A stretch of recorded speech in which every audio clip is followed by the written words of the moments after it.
Ben, Fred, thank you for following.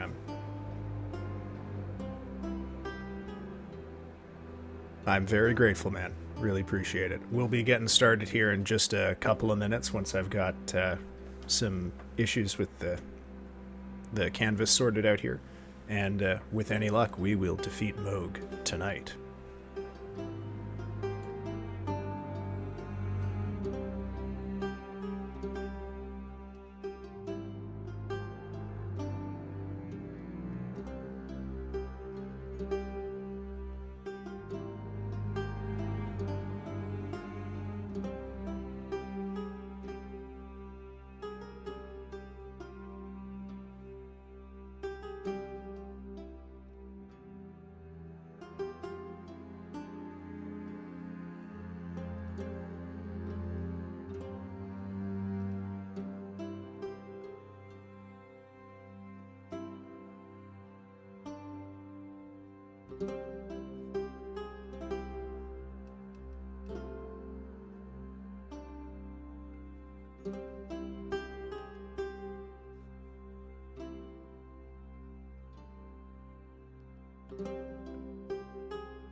Alrighty, folks. Looks like we are good to go here. Finally can see more than 1/4 of the screen on the canvas, so seems about right. Now, we have... oh my goodness. Excuse me. We have but one terrible task before us tonight, which is to defeat Mohg, the Lord of Blood. Apologies for the clumsiness right there. In addition to having changed a few of my settings on OBS here, resulting in some weird canvas issues, I have also picked up a new controller because the responses on my old one, which was admittedly a 10-year-old controller, were starting to get a little iffy. It wasn't happening all the time, but it's happening enough that I felt like it would be worth my while to invest in a new, better controller. So hopefully the adjustment period will not be too bad. I did fuss around with it off stream a bit, not on this file, so hopefully the adjustment period doesn't take too long. If we do take Mohg down early, we have some exploring to do in the Volcano Manor because I have to upgrade the Serpent Hunter. So I think Rykard will probably be our next target, in part because I Uh-oh. Uh-oh. Oh, that got a little clumsy right there. Oh, well, talk about clumsy. That's me focusing on chat.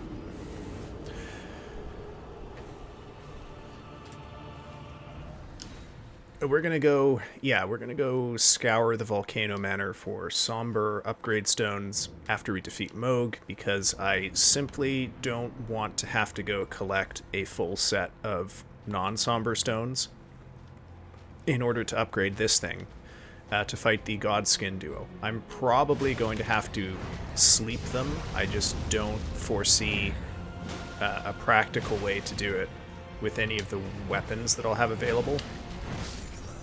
And of course, the Godskin duo is the wall preventing me from upgrading any old weapon to plus 24. However, I have enough bell bearings I can upgrade pretty well anything to plus 8, and I believe there should be at least 2 plus 9 stones, somber stones, available to me without defeating the Godskin duo. So I'll be able to have a plus 9 Serpent Hunter for Rykard, and a plus 9, I don't know, something else to deal with the Godskins. Uh-oh. Oh, got lucky there. I'm kind of ambivalent about how I'm going to deal with both Rykard and the Godskins, because both of them have fairly accessible, I guess, cheese strategies. Because you can do very, very good work on Rykard, for example, by abusing...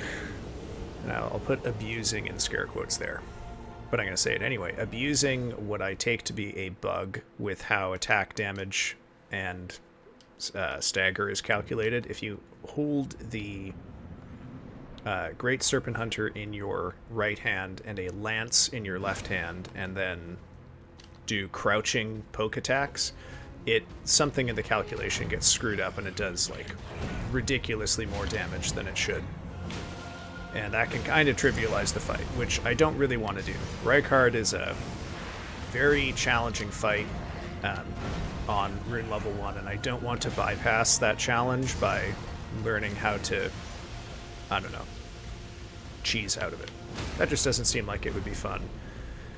I mean, I guess it would be fun if your main goal is just to defeat him, but you know, my main goal is to defeat him in a way that I can feel good about, and I won't feel good about beating him that way.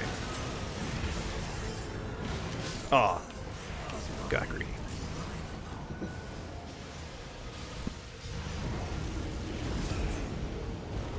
I've also addressed my horrible mic issues. I sadly did not realize until the day after stream, which is to say, until yesterday, that the reason my audio quality was so bad and why I was having such trouble filtering keystroke sounds and getting the audio to match up with the movements of the GIF here was that I was picking up audio from my webcam and not the Blue Yeti that I am actually trying to talk into.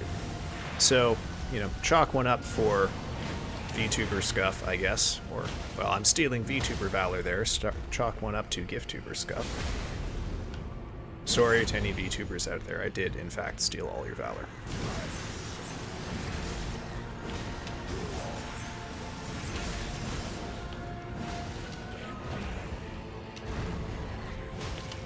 Oh. That one I could have got out of. I think I just didn't hit the dodge button fast enough. Excuse me, something is just caught right in my throat here. Alright, hopefully that'll be the last of it. So, some audio issues resolved, but audio issues between keyboard and microphone still present as always. Having said that, you know, we made good improvement on Mohg last time. I am still occasionally getting killed by Greed. His backstep and swipe still manages to tag me. You'll note it's pretty well the same attack all the time that kills me. But getting better at recognizing it, and also getting better at not standing, or rather presenting him with opportunities to kill me with that specific attack.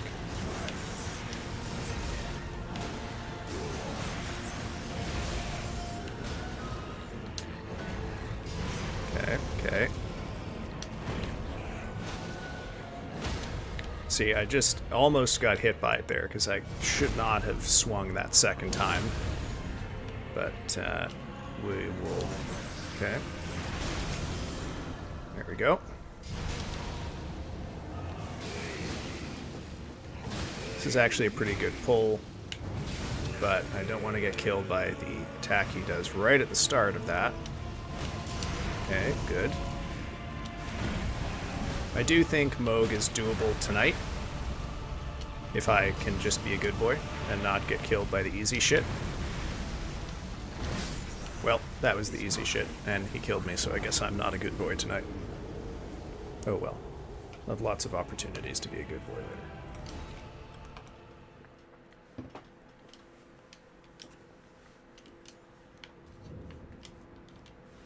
I do really like this fight. I know I talked about it a bit on my last stream, but Mohg is an S-tier fight in this game, I think. He could honestly be significantly more difficult, and I would not detract anything from that rating. I don't know if I would... maybe I will do a tier list at some point. We'll do one for the base game after I clear the Shard Bearers. But I would definitely rank Mohg up there. Maybe not the best of all of the base game fights, but top 3, I think, for sure. What's so great about Mohg? Part of what makes a good fight, I think, is that you have... How should I put this? The timings... Okay, so let's start with some basic stuff that you would expect out of any boss fight, and lay our groundwork there, and then talk about how Mohg executes them exceptionally well. First and most fundamental thing you would expect out of a good quality boss fight in a Souls-type game is that the timing and spacing for dealing with the boss's attacks makes sense. And they basically make perfect sense in this fight. Now, they make sense, but they're not the most... Whoops. They're not necessarily easy to figure out immediately. It will take some practice, and part of the way that they've achieved that is that he attacks in a very particular way. Like, if you just remove yourself from the equation a moment and just watch his animations, all of his attacks are these big, like, grandiloquent, swinging, clumsy attacks. Because he's not, at his core... Oh, goodness gracious. At his core, he's not a warrior. He's an aristocrat who is, carrying a power that exceeds him, that is borrowed, or given, I should say, by another entity. But he's not a warrior by trade. So he makes these humongous, dramatic, clumsy attacks that are kind of hard to predict if you're not used to them. And they can seem kind of disjointed, and they go all over the place because the weapon itself is huge. So it's extremely rewarding to just use your basic fundamentals here of dodge where the weapon is, and you will have success fighting it. Okay. In terms of attack variety, this is maybe the weakest part. I don't super love how few combos he has, especially in Phase 1. I do think they probably could have given him at least 2 more distinct things to do, and it would have been fine. I will also say there are some, what I would call, infelicities in his... Oh, that was dumb of me. I didn't back up far enough. Some infelicities in his AI when you take a certain distance from him, but I'll talk about those a little later. So his combos are fairly easy to read, but they're not always necessarily easy to deal with. I mean, he consistently punishes me for greed on attacking him with that back step attack, where he takes, puts 1 foot back and then swings from the right to the left, and that always catches my foot and then kills me here. But that's an attack I did not really learn to appreciate until I tried him on rune level 1, because it's not a very strong attack. It's in fact pretty weak. It doesn't even really stagger you that much. But if you have no health, that attack will just kill you stone dead every time. And you don't have health because it's rune level 1. So, much like his brother, that's the attack. I mean, I think I got really lucky there to not get hit by it.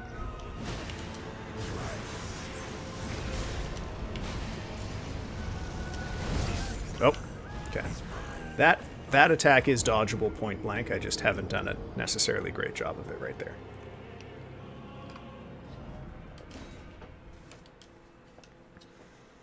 So he has readable combos with intuitive timings.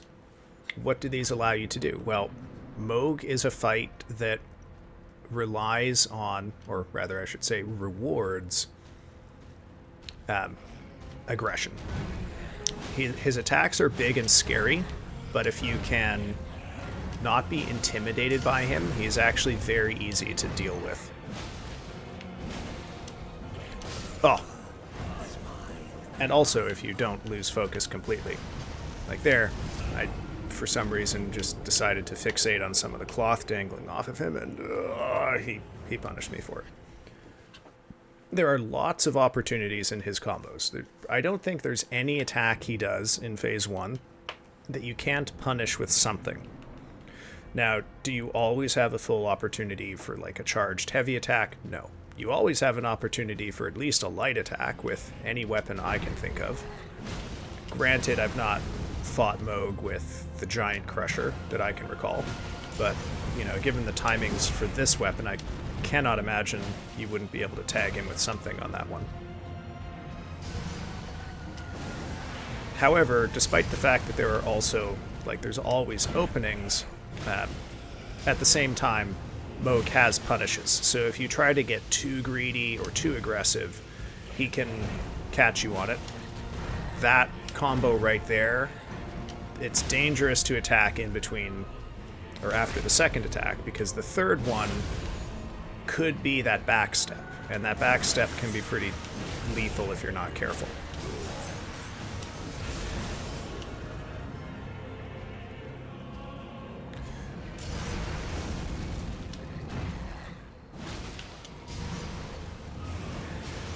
Now, let's talk about other elements of the fight. Obviously, one of the things everyone knows about Mohg is that he's incredibly good at zoning you. His attacks put all sorts of shit on the ground, at least his fire attacks do in Phase 1, and then pretty much everything does this in Phase 2. Back off there a bit, heal up, okay, good. See? Right? Almost everything sprays shit at you. Now, as is often the case with Mohg, you're usually safest to dodge towards him. I got caught. I dodged very badly in that. That's a great example of how not to start Phase 2. You really need to think about your positioning, particularly in the second phase. But his first phase does train you for it, because he can throw shit on the ground behind you, and that can be quite annoying, especially if, like me, you can't afford to step in it really at all. I can take 1 tick, basically, of damage from a patch of fire before dying, but even more annoyingly, if I take 1 tick, I have to then back up and use an attack opportunity to heal. And although Mohg does have attacks that will punish flasking, he doesn't read your inputs, or at least I don't think he does, in the manner of a Crucible Knight or his brother.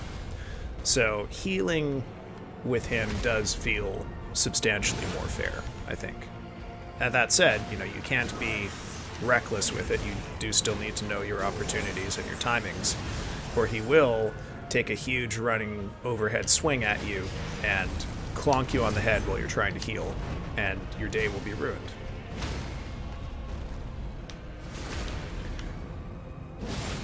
Now, there is, of course, the matter of his blood flame attacks in Phase 2, or in Phase 1. I'll talk about Phase 2 after that. So, this is maybe my only significant complaint about Phase 1, is that depending on how far away you are from him, his AI can get into this, like, pattern where it just sort of stands there flinging fire at you. And although it's not, like, difficult to dodge, and, you know, you have some strategy in terms of controlling where he's facing so you don't create, like, huge, impassable patches of crap, it's just not the most compelling gameplay, considering how good the rest, or otherwise, Phase 1 can be. Phase 1 also preps you really, really well for Phase 2, because his combos are often very similar or start the same way, and then you just have to learn the new, perhaps, fire crap that's going to be flung out at you.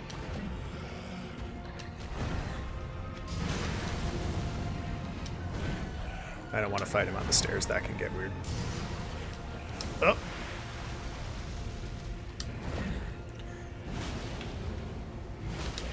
Ooh. That should have killed me. That should have killed me right there, too. Oh! Foolish, foolish, foolish. Should have dodged that. Didn't dodge that.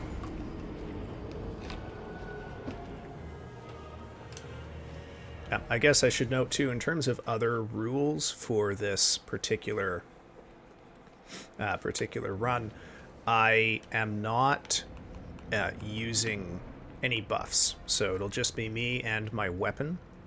I have status effects, of course, but I'm not going to be using spells that buff damage or whatnot. It's because I don't find that kind of gameplay fun, so I'm not going to do it. No great runes either, because I don't want to farm rune arcs. Because I'm really bad at locking in. I'm constantly distracted. And so I would rather just internalize the timings well enough such that I can beat this guy, even though I'm still thinking about what I need to tell you guys. Hey Haku, how's it going, man? Haven't talked to you in a little bit. But by which I mean like 20 minutes. I appreciate your confidence, man. Oh. Cool. You got any big exciting plans for tomorrow? It is going well. I'm getting more consistently into Phase 2. And, you know, the more consistently I get into Phase 2, the better I become at dodging Phase 2 shit.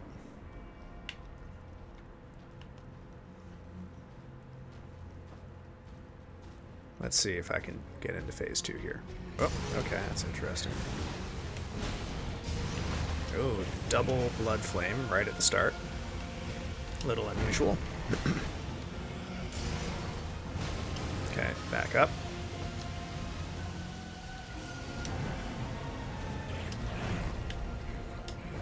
Okay, now attack. And is he going to charge? Nope.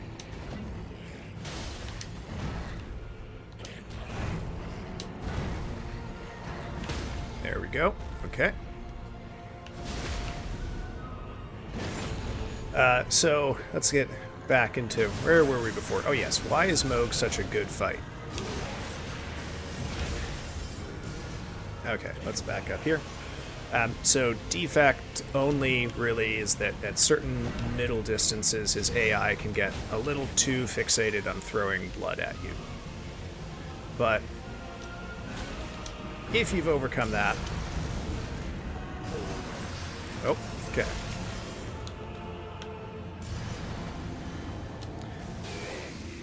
Now, one of the things that I like about the transition from Phase 1 to 2 here, in terms of how it changes the fight, is you're still basically dodging the same moves. The timings are a little bit adjusted, but they're not fundamentally different.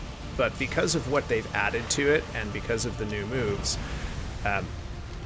you now have to care a lot about how much he zones you, because you... Oops. There's now, you know, significantly more burning blood showing up everywhere. So if you keep up close to him and play fairly aggressively in Phase 1, as you generally see me do, you'll notice that he sometimes never even casts any of his Blood Flame spells in the first phase. Or if he does, you know, they're flying way behind me, and they're not actually meaningful elements in the fight. Like that one right there. Right, that's so far away from where we are, it doesn't actually affect any of the positioning decisions I make. Even backing up there, it wasn't even close. And they don't last for very long. This changes in Phase 2, because now everything he does, pretty much, sprays a crap ton of burning blood everywhere. And he adds a bunch of attacks that spawn even more of it. And he just does those attacks much more often, because he himself plays much more aggressively in Phase 2. So what I like about this is it is still basically drilling the same bit of combat awareness from Phase 1. But now the stakes are higher, because if you screw up, well, there's just way more potential for the battlefield to get covered in awful crap, and your job to become much harder. So, for example, that very first pull that I had, I think he's going to kill me there, yeah. Where I said I died because of how I started that fight was because I, while he was doing his transitional state, I looped around him and let him start the fight with my back to a pile of tombstones. And this meant that although I was able to dodge his first Blood Flame attack, I didn't have any room to dodge away from the second one because I was trapped in a corner formed by tombstones. So the positioning suddenly becomes a much more significant factor in Phase 2. Additionally, I think his attacks in Phase 2 are equally as intuitive as in Phase 1. So you're not really like fundamentally learning new kinds of things. It does what Mohg does, which is huge, clumsy, dramatic attacks, and just dials it up another notch because now he can fly. Contrast, for example, a fight that I think is inferior to this, which is Millennia, where Phase 2 introduces you now to that clone attack. Wow, that is a miracle that first hit didn't kill me.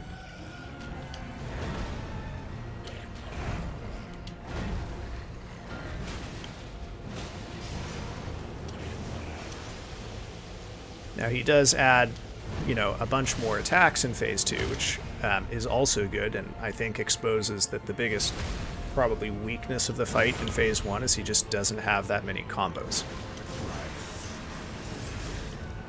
So overall, where would I put Mohg? I mean, he's definitely S tier for me. Among bosses in the base game, really, really good. I kind of wish he honestly was a bit harder, because at rune level 150 I find this fight really easy. Rune level 1 is making me respect him a lot more, since I can no longer just ignore the blood, for example. But, uh-oh. Oh, that was some close timing right there. Oh, he's gonna hit me if I don't move. Whoop, okay. Oh, gosh. I will say, I do think some of his attacks are faster, so you have to pick up a little bit on your timing for the dodges. As a rule, I don't usually like that when they subtly change the timing. but it's not counterintuitive. You just have to follow the same old rule of, you know, don't be where the weapon is when the weapon is coming your way. Other fights that I think are S tier, I mean, the other one that stands out to me is Godfrey, first Elden Lord. I mean, I like his spirit battle fight too. I would happily do any of those fights with a weapon level 0. I would honestly happily do this fight with weapon level 0 because phase 1 is just so fun.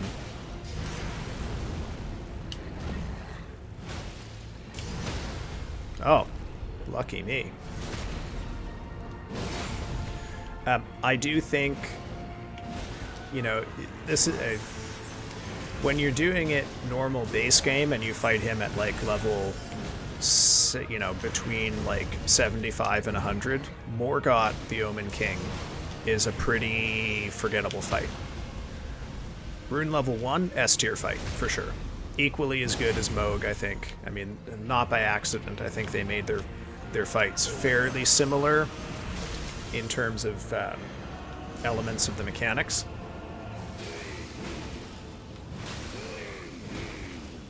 Whoa.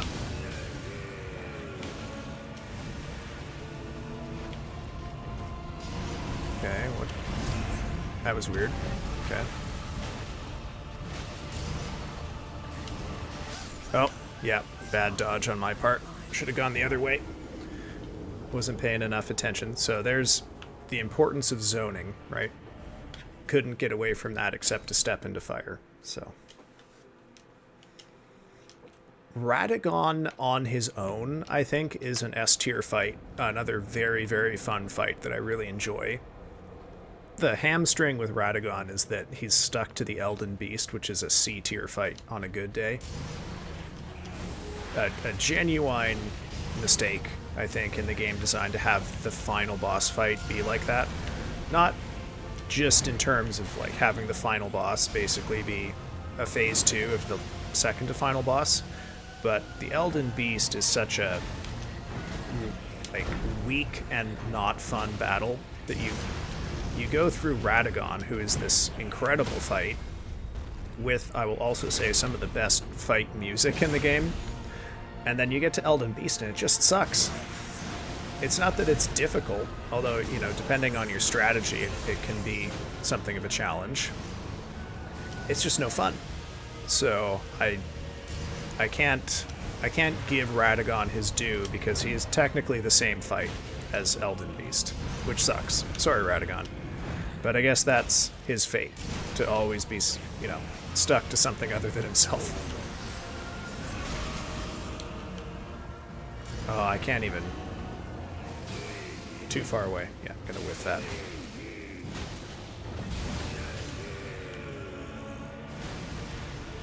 Okay.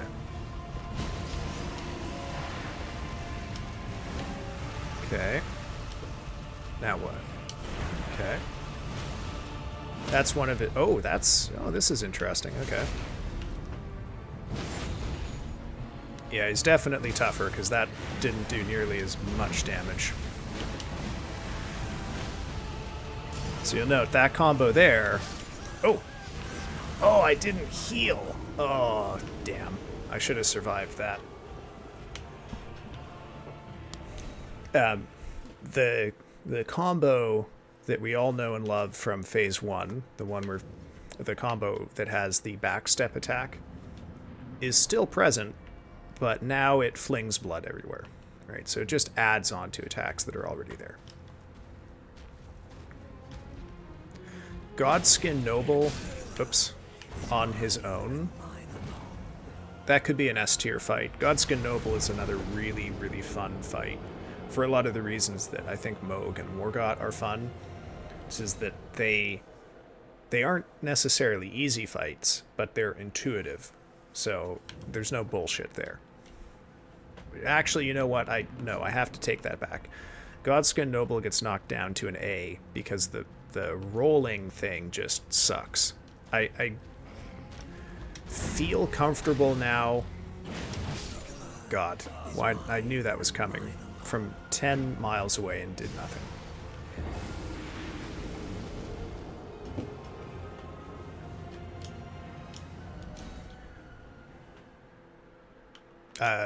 Yeah, I have accepted now that FromSoft probably intends that you deal with the rolling attack by blocking it with a pillar. And I've seen that there are people who have learned the deep magic and can actually dodge that thing consistently without the pillar. But it just, sort of like the Elden Beast, it's not that it's hard or impossible to deal with, it just sucks and it's not fun.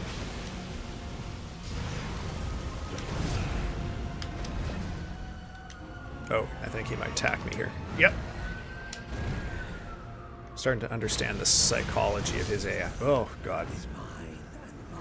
I'm going to choose to blame that on the new controller. Because that should not have happened. That should not have happened. Also, I've got to learn to not raise my voice when I get excited, or I won't be able to talk for the whole stream.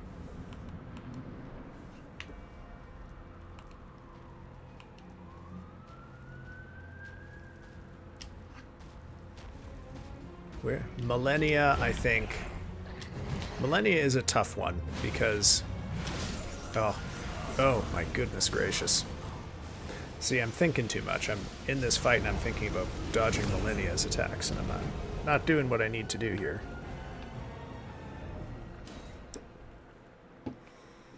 I can do phase 1 of Millennia hitless, like, 25% of the time with a plus 24 weapon. I had tried some time ago, the last time I worked through that fight, to learn how to do that just as an incidental challenge, even though it wasn't a challenge run. I do think that there is something, like, it's obviously not impossible to dodge Waterfall Dance. I've done it. People can do it with some regularity. I've even seen people do it with some regularity.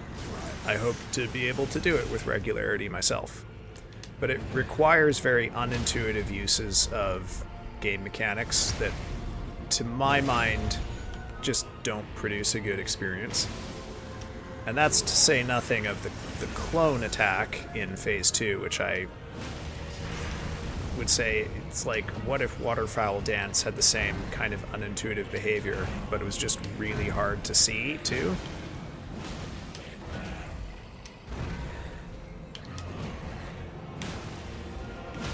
Ah, I knew it was coming. There we go. So, Millennia, I don't know, I like parts of the fight a whole lot. I would even endorse... Oh, no. Nope. Nope. Okay. That was close.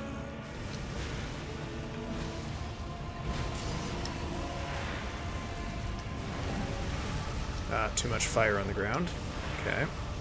Oh, I'm trapped in a bad position here. Okay.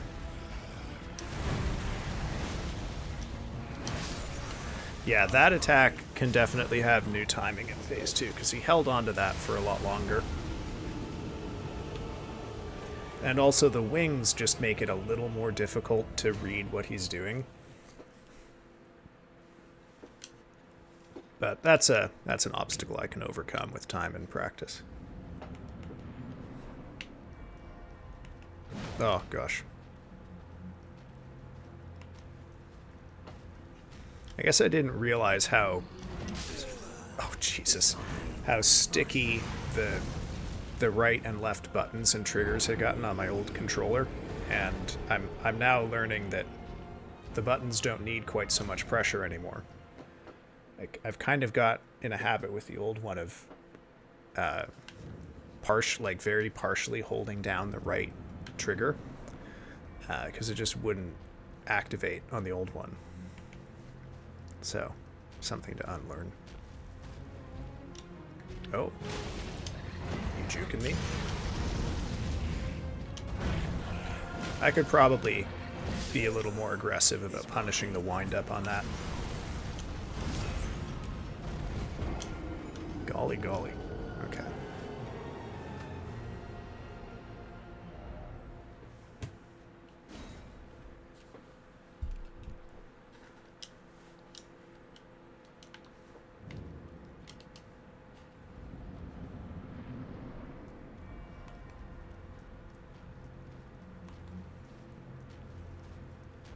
Shall I try to lock in here and not think about talking? Oh. Jesus Christ. Okay. Maybe I'm worse when I try to lock in. Maybe what works for me is like developing Ultra Instinct Mohg skills, where I can only defeat him when I'm not thinking about it. And when I think about it, I make stupid mistakes like that. That's what I'm going to go with. Problem is I'm thinking about it too much. Not that I'm not thinking about it the right way.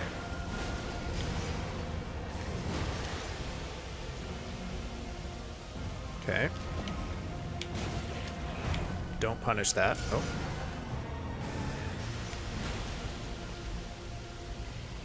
Okay, punish that. Don't tag that. What are you doing, man? Punish that. There we go. Punish the first hit in that combo. The second hit, though, is dangerous. Third hit you can punish, but only a light attack. Fourth hit, you gotta dodge the AoE. That's a miracle. I should have died.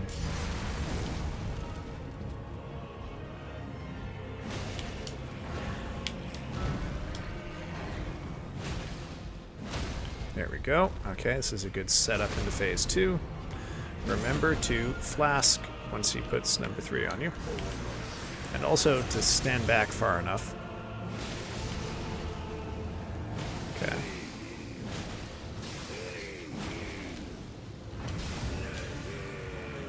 Don't get too far away from him because you don't want to give him too much room to wind up and do some silly bullshit. You can stay about that close. Oh, okay, but you gotta dodge that. Oh, see, that would have been a pretty good wind-up, too. I would have had room to be around behind him for the end point of that. But, you know, it's like any fight with 2 phases. Mastering phase 2 and then beating him just depends on a flawless phase 1. And phase 1 here has come a hell of a lot easier than phase 1 of the Fire Giant. Good God. Talk about bad fights. That fight sucks. Oh, dear God. Yeah, where would the Fire Giant go?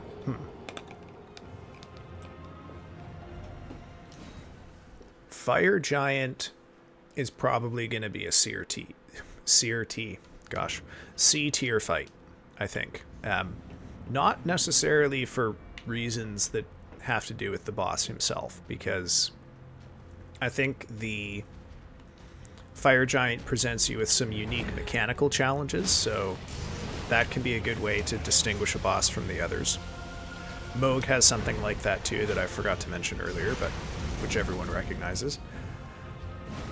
No, the problem with the Fire Giant is just that the game is not good at handling big bosses, and you really start to feel the weaknesses of the game's, I guess its engine, its coding, something in the architecture of the game, when you see what happens when that boss tries to navigate terrain. Like it kind of works if he's just going up and down the hill right behind him.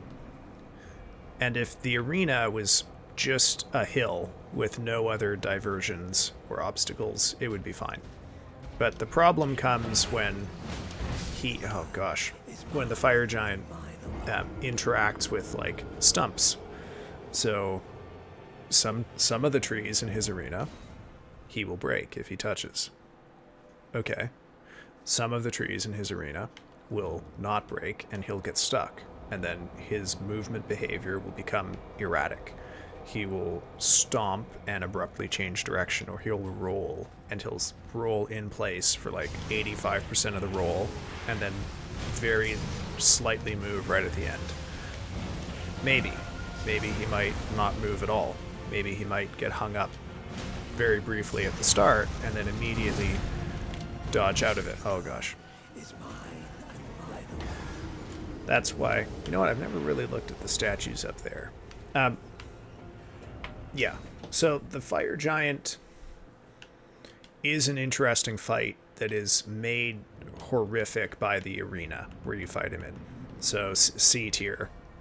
Arguably D tier, because the difficulty of the fight swings so much on where he decides to stand, and at least as far as I could tell, there's not like a huge like ability for you as the player to control his motion to that degree. Damn. I'm getting caught by the easy shit here. This should not be hitting me like the way it is.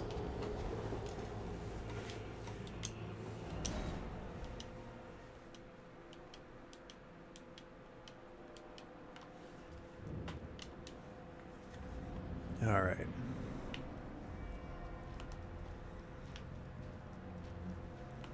What about, let's see. Any Crucible Knight is an easy A-tier fight. They're held back. God. I really cannot be thinking about this while I'm fighting him. It's not actually, it's like a serious impediment. I'm getting so distracted visualizing the other fights. Yeah, Crucible Knights A-tier, held back only by the very annoying input reading that they do when you try to flask, which can also be abused to trick them into doing stuff they probably don't want to do. I've seen some fun videos of that, but I don't make use of that technique myself.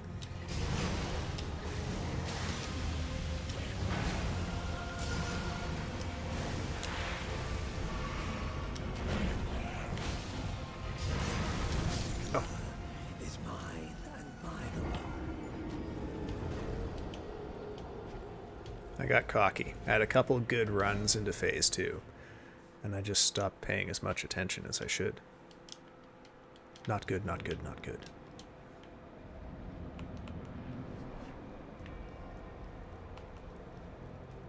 All right, brother. Let's get you dealt with.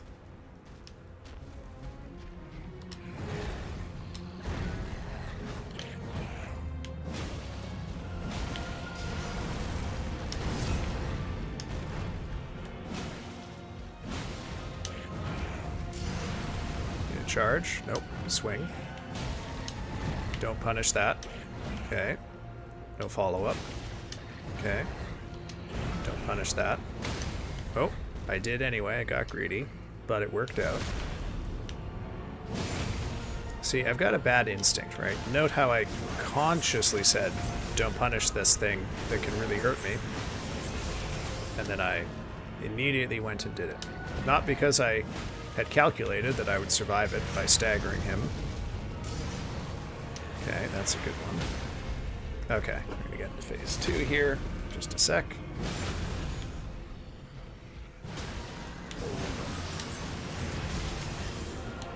Be very embarrassing to get killed by the swing that he does after applying the 3rd level of the Blood Curse. Not that that's ever happened to me. Oh, flashed a little too late. Could be in danger here. Okay. Now what? Oh, that was a bigger explosion than I thought. Well, that might have been bad positioning too. I don't think I could have survived running behind him because of the fire.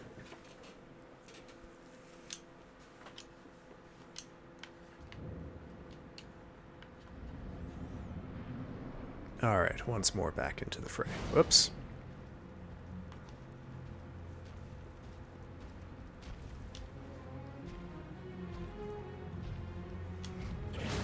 Oh, Jesus.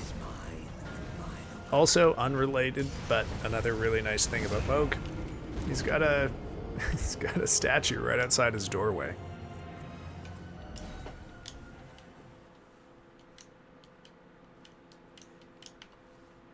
It's really good for people like me who die a lot, because we just refuse to fully lock in.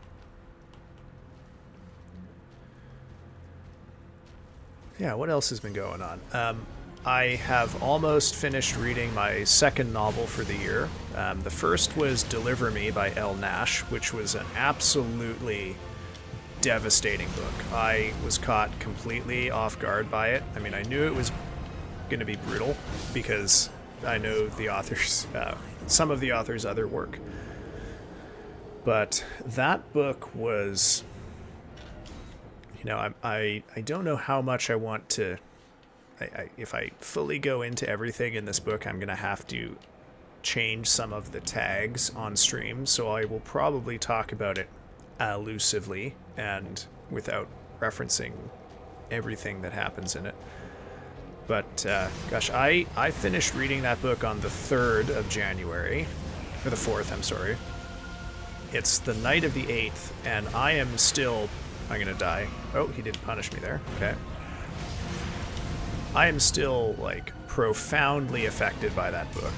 There's 2 scenes in particular that just... I can't get out of my head. They're so awful. He's gonna fling. Nope. Okay. I still haven't figured out some of the triggers on his behavior. Like, sometimes if I try to flask at that distance, he immediately flings blood at me, and sometimes he doesn't. It's just more technical stuff for me to learn. Kind of thing I probably won't have to fully put down until I do a weapon level run. Weapon level 1 run of this guy.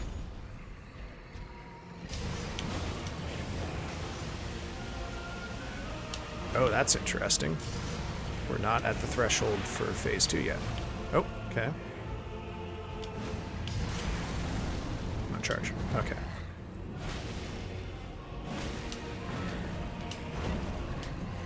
Really letting me hit him a lot before we hit this phase transition. Oh, you've got to be kidding me. Ran into the backswing? That's embarrassing.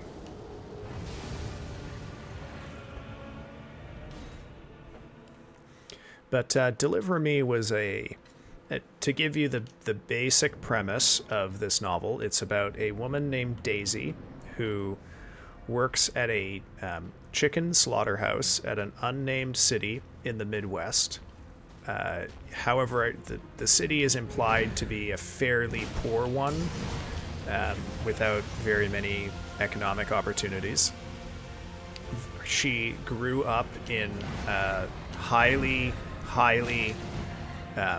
exploitative church environment. It seems to have been run by a pastor who has the mentality of like a mega church pastor, but is still small town. So big fan of prosperity gospel, but you know, without the support that one typically expects out of that. Daisy wants nothing more, for a variety of reasons, nothing more than to have a baby.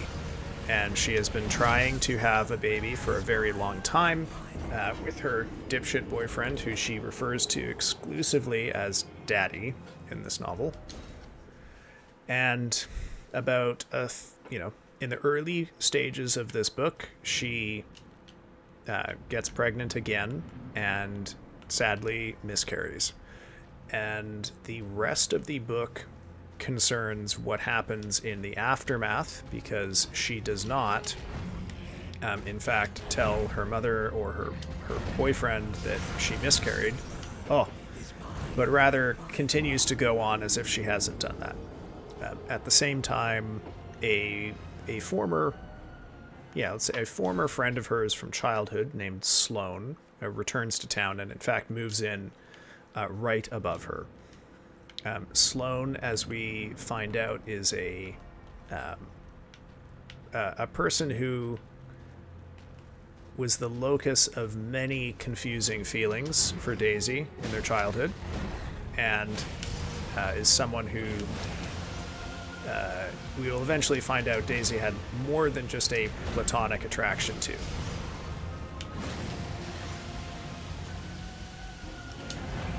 I can't really get into too much more about what goes on in the book without delving into spoilers and without also stepping into the territory where I'd have to change the stream tags.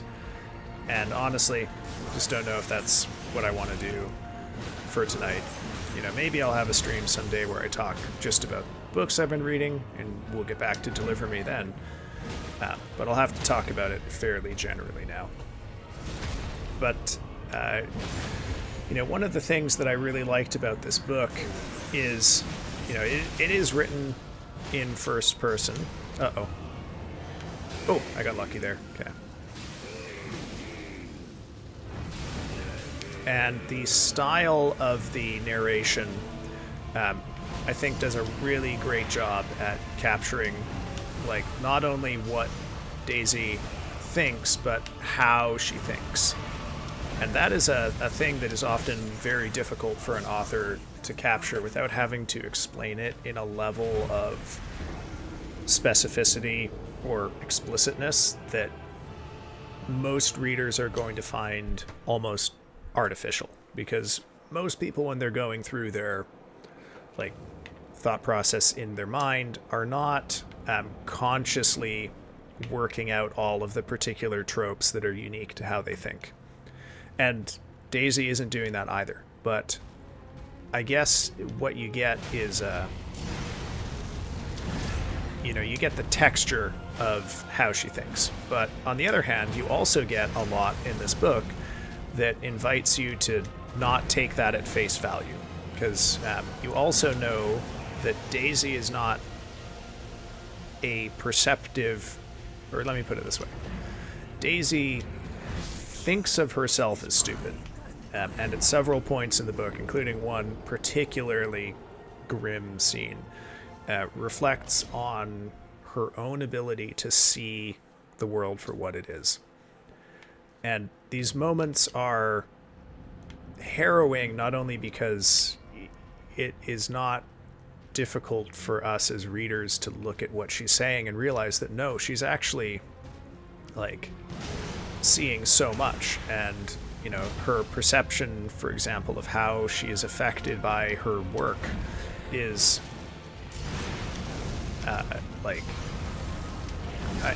not only, like, correct, I think, but insightful. She makes many links that I think not everyone would be prepared to, but she doesn't take her own thinking seriously as thinking. I guess she's a smart person who has never been taught, like, what it means to think about something. So she's kind of on her own in that way, which honestly is kind of one of the ideas that she will ultimately connect up to her own habits of thought. Uh-oh. Okay, good. Can't really deal much damage to him in that phase, but you can build up elemental damage and some stamina. I'm sorry, you can build up frost status buildup. Okay.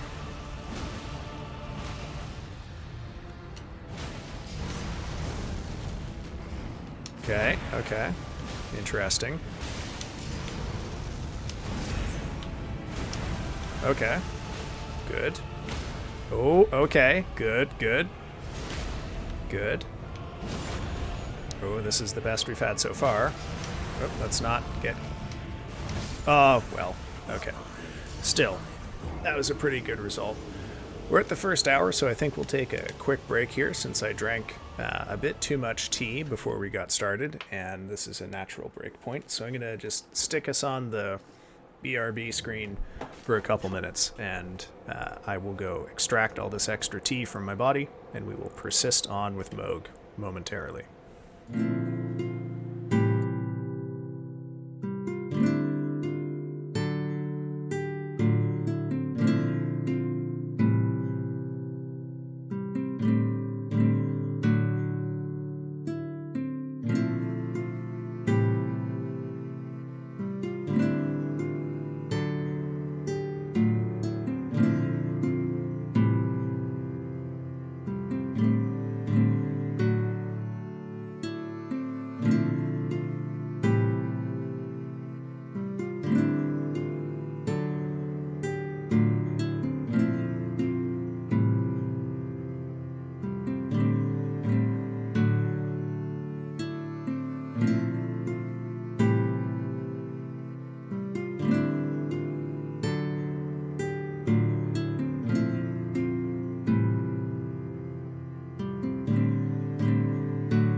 Alrighty, folks, I am back. Let us get into further rounds with Mohg here.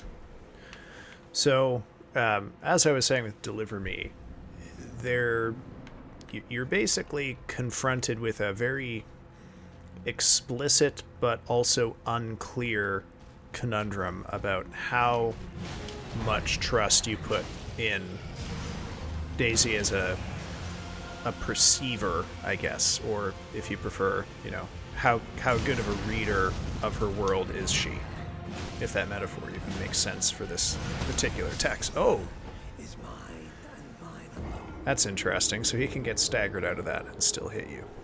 Fascinating. Okay. So you can't simply take her at her word. She doesn't even do that. She has many, many, many doubts about her own ability to accurately understand the things around her. But on the other hand, there's plenty of evidence that you can't simply discount her, and you can't you also can't trust her as a negative judge of herself. Although you definitely get ample reason to know why she might be inclined to perceive herself as having a certain tendency towards self-deception and secrecy. But on the other hand, you are shown the many problems of attempting to put oneself in a position of, like, being the person who gets it over Daisy, because you see how pretty well everyone in her life does that. Her boss does that, but in particular, her mother and her partner do that to her, and that also is a pretty significant component in everything that, happens in this novel. So, when you're faced with a conundrum like that, you have two sort of broad strategic decisions you can make. If you intuit or feel that there is a way to navigate that with very considerable care and attention to detail, you may be able to find the thread. Oh gosh. Is mine and mine alone. Find the thread running through that allows you to decide and find, fairly precise limits to what Daisy can and can't perceive, her strengths and her weaknesses as a reader, and that might pose some pretty significant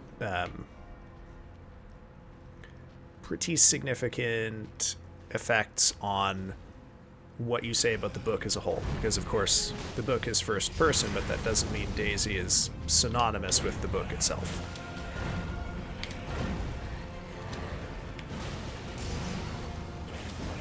Or if you feel like maybe that there is a problem that has been set up in front of you that deliberately doesn't have an answer, like there's no way really to know for sure how much truth Daisy is telling, how accurate her descriptions and thoughts actually are, because as we increasingly find out, Daisy holds a lot back, and there are in fact some things that she feels she can't even talk about, and thus she can't even be honest with herself. So when you're faced with a situation where you're given a kind of like binary position like this, the answer, quote unquote, might require that you find a way to not get trapped in just those terms. So what, for example, suggests that it matters whether we know the accuracy of what Daisy says? Like, is it a flaw in how we're approaching the text that we are still pretty sure that we're going to find what we need if only we know how smart she is? This would suggest to me, and this is sort of more inclined with my way of thinking, that the book is inviting us into this problem, but that position of like moralism or intellectualized moralism, I guess, it does not actually offer you a way out a way out of the interpretive challenges that this text poses to you. Like, at best, if you're really seriously trying to think about how smart Daisy is or isn't, you're kind of treating her like, her mom has treated her, or her partner, Daddy, or the psychologist that she meets later, or even, like, maybe even her friend Sloane, although that's a more complicated case. So, what other options do we get? What problems are we being invited to think about here? And that's a harder one for me. It is clearly a novel about violence, and about the sort of terrible violence that people are willing to inflict on other living things for reasons that they themselves may not understand. So maybe the question we're being invited to think about here is, like, is there ever a reason that is adequate to explain violence, when really all you need to know is what its effects are and that it's wrong? I don't know. It is a complex book. These are questions I don't really have an answer for at this point. I have other stylistic thoughts on it. I initially had a pretty negative view of the style of this book, but I've softened on it. Have to dodge that a little later. I've softened on it now that I've had some time to sort of sit back and just be affected by the really awful scenes in it. Oh, you know what? I forgot to close my window. I'm going to take a quick sec here and go close it, and I will be right back.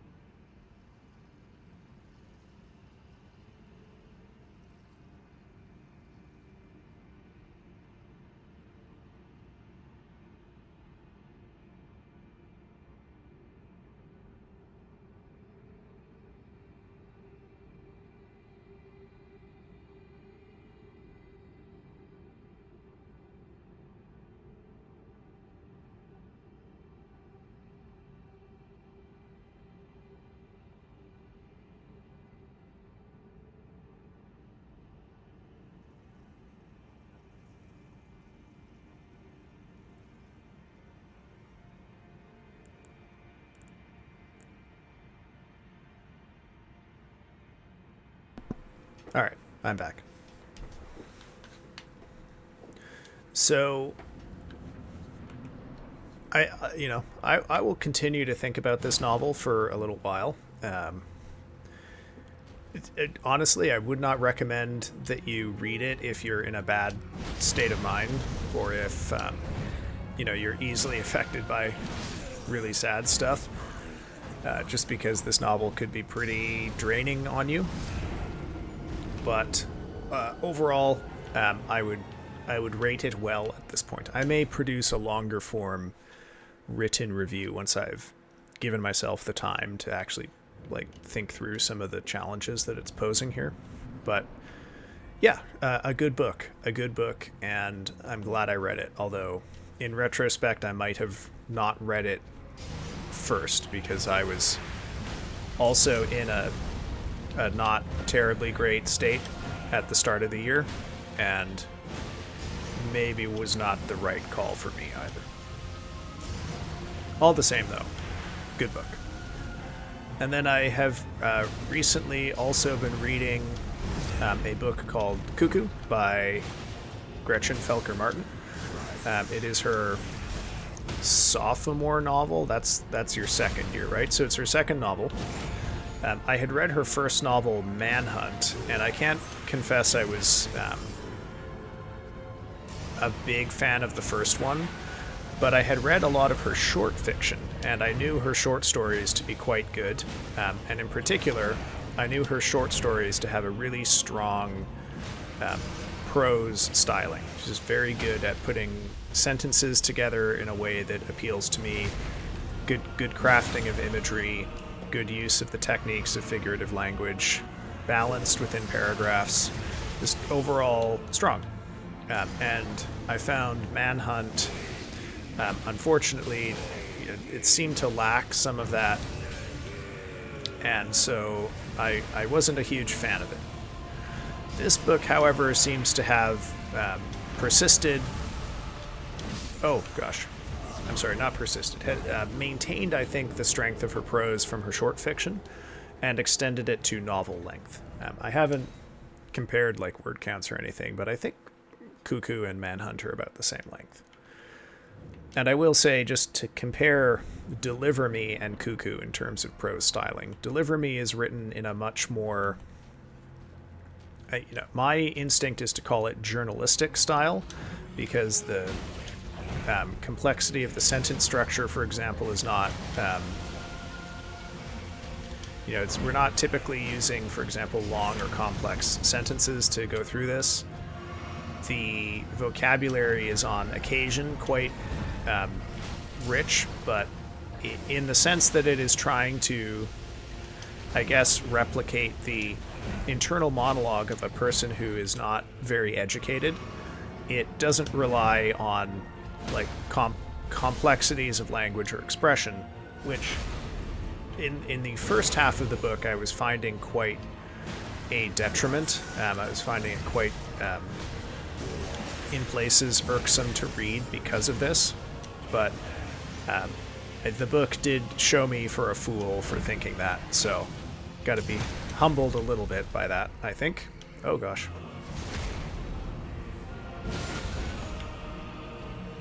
Come on, do your thing. Okay. Oh, that was dumb.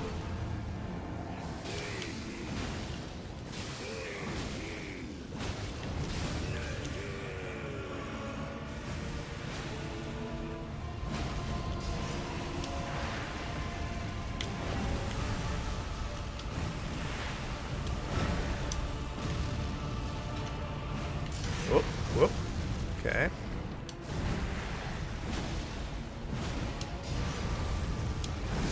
Oh, okay. So I should probably dodge to the left on that particular strike. If he holds his right hand up for a little while, we're about to get a bigger explosion.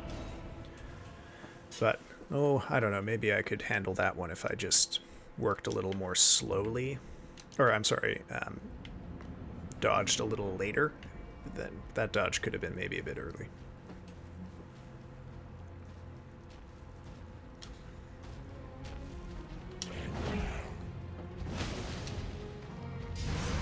So what is Cuckoo about? So Cuckoo is about a group of teenagers who are sent to Camp Resolution. There are a few timelines happening here. The book starts in the 80s with a prologue, continues on through the mid to late 90s, and then there's a third section, which I have not finished reading yet, which appears to be in the mid-2000s. I think it was 2011. But Camp Resolution in this novel is a queer conversion camp. So kids are sent there, looking at the range of characters here, if they are anything other than straight and cisgendered. So, as you might imagine, being that it is a horror novel, this is not a good experience. Hey, Rio. How's it going, man? You joined at the right time, huh? So start talking about this quite grim horror novel I've been reading.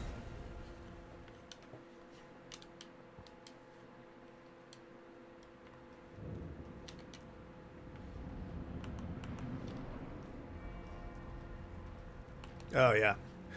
Well, as you might imagine, it's not a good experience, but it's also a horror novel and not like a realist or documentarian type novel. So there is a supernatural element, which I won't reveal here, but Suffice to say, it is not a complete story of what's happening at that camp, to say that it is simply a place where these kids are routinely beaten and abused in order to make them conform to society's demands. But it is an absolute pleasure to read. The prose styling is quite strong. And, oh gosh.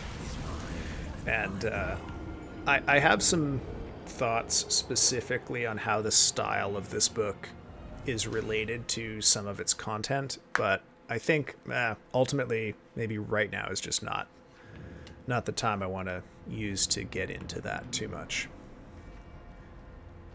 Slow day today. Oh yeah, did you had your you had some meetings or something you had to get done today? Yeah.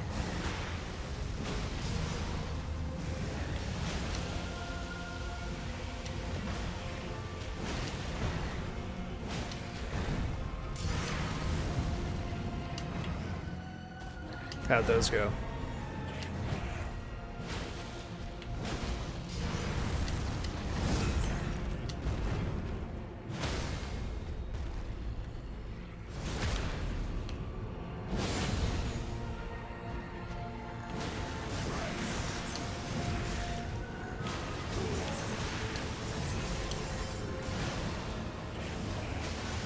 Oh no. Okay. Oh! Got a little too greedy. Should have held off on that last attack there. You just said you should ask the college, so I guess I have more. Okay. Great. Alright. Well, sorry to hear that, man. I do hope the college gives you the answers that you need and that you're not waiting too long for it. Just silly how much of a runaround these things would be when you'd think this kind of situation is common enough that they would just have answers for you. Oh. See, that attack is what makes me think that I'm rolling too early to dodge the equivalent of it in phase 2. Because the tail end of the explosion keeps catching me. As I dodge as soon as I see the claw strike, but that's not actually what I need to worry about.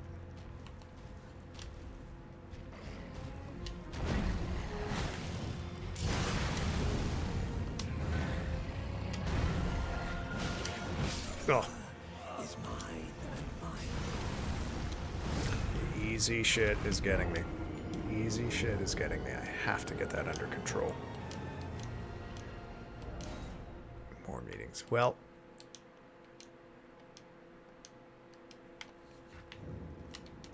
Had any poetic thoughts of late?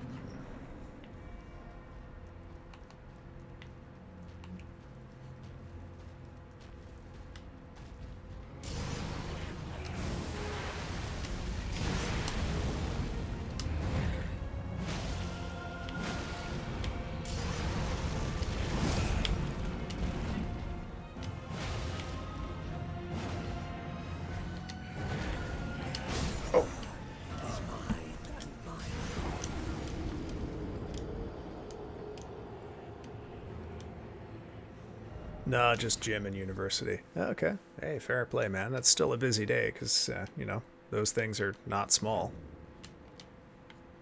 You a gym in the morning type of person?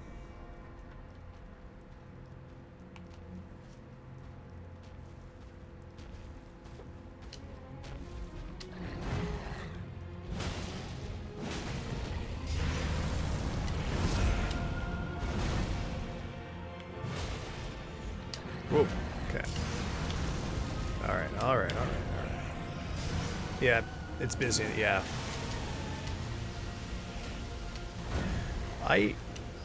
When I was working, I'm gonna get killed by that. When I was doing any working out, I tended to prefer later in the day just because it seemed like the gyms here fill up in the morning a lot, but I don't know, it ended up not working all that much because I'm a morning person. My tendency is to get everything done early in the day, and then I'm just too damn tired by the end. Yeah, busy in the afternoon or the evening. Yeah.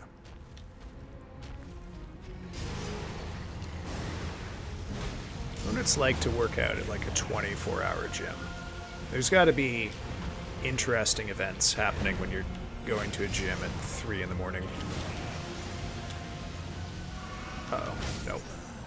Is mine and mine alone.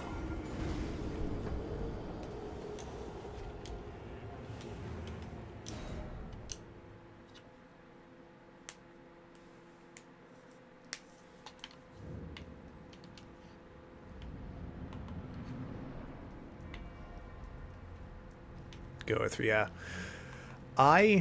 Gosh, where is the nearest 24-hour gym? I know where, like, the nearest couple of gyms are, but none of them are 24 hours. The nearest 24-hour gym that I know of is, like, a 40-minute bus ride away, and it's in the suburbs. Whereas, I guess, you know, maybe I'm stupid to think this. I would have imagined that you'd find 24-hour gyms in, like, cities, because there's just more people, right? And I figured, you know, if you are a business that has rented out something that is highly dependent on space, like a gym, that, you know, any time that the space is not being used is money lost. And so you would expect to see, like, you know, if you'd asked me to describe a 24-hour gym, it would probably be a big gym in an urban center somewhere so that they can, you know, get the most out of it. But no, the only one I know of is in the suburbs, and it's not very big. So I guess that shows what the fuck I know. Or who knows, maybe I'm right and it's everyone else who's wrong about that. Should I trust the business sense of people who run gyms?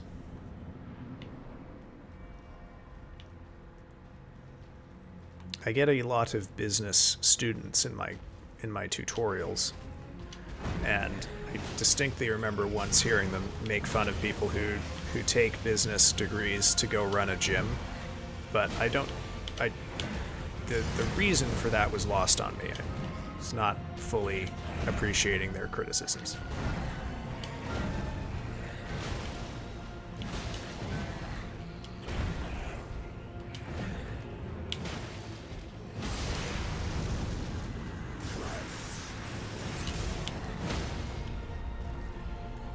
None nearby you either, yeah.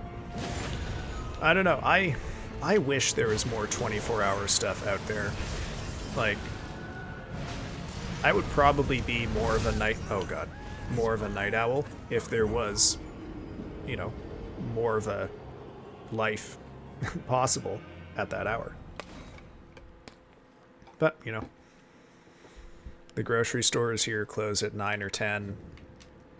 There's a couple of restaurants that are open until midnight, and then a couple more that are open until like 1 a.m. on Friday, Saturday.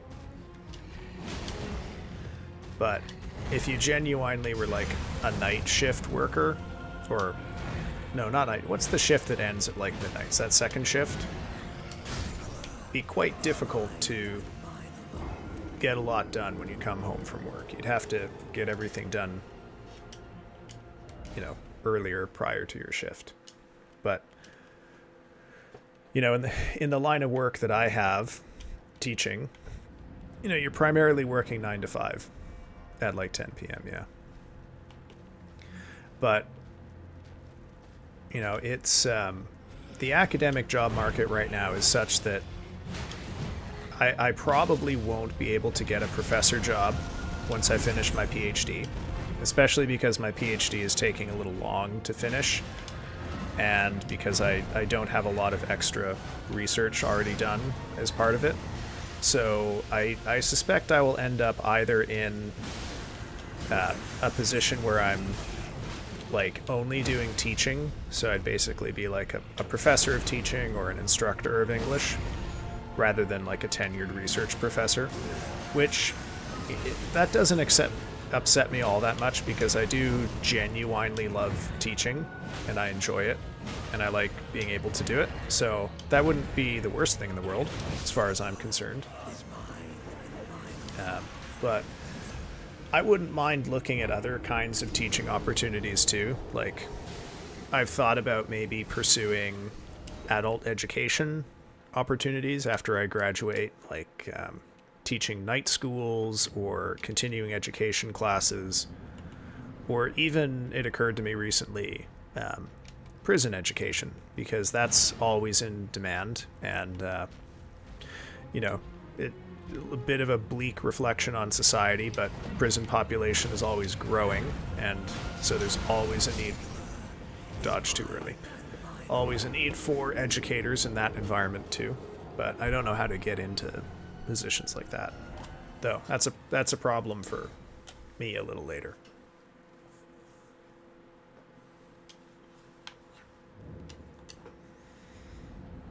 But any of those typically don't operate on like your 9 to 5. So, you know, I may have opportunity to adjust to a different kind of schedule, but, you know, I'm sure it also matters where I am, because I'm in the, you know, actually, I'm not going to say exactly where I am, but famously, the city that I live in does not have good nightlife and has never really been all that great a place to sort of hang around late.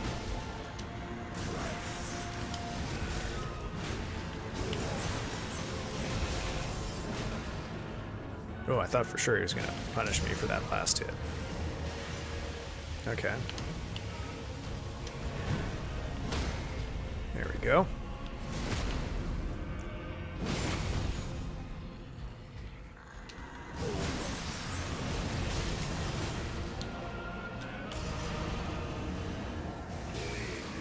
Okay. Just don't want to be in front of him for that. Okay, good. Oh, now that's timely. Okay. Oh, and he gets frosted right away. Okay. Can't see what he's doing because of the wings. That's bad. Uh-oh. Yeah. Okay, that's interesting. I can dodge back out of that, but I have to be very careful because I might get caught by the fire. And then it is possible to dodge the follow-up. Okay.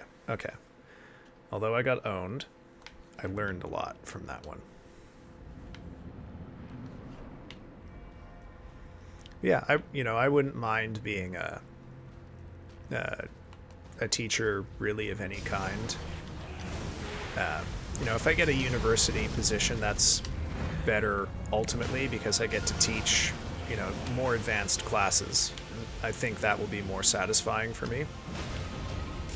But it's not like there's not a need for education everywhere. So, gotta perform my service to society, and might be in an unusual way. Or I guess, there's nothing unusual about it.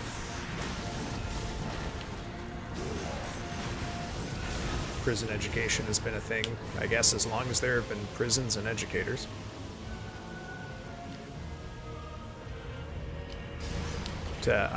There's a lot of instructors at the university I'm at who exclusively teach or primarily teach night classes, just because that's where... Uh-oh.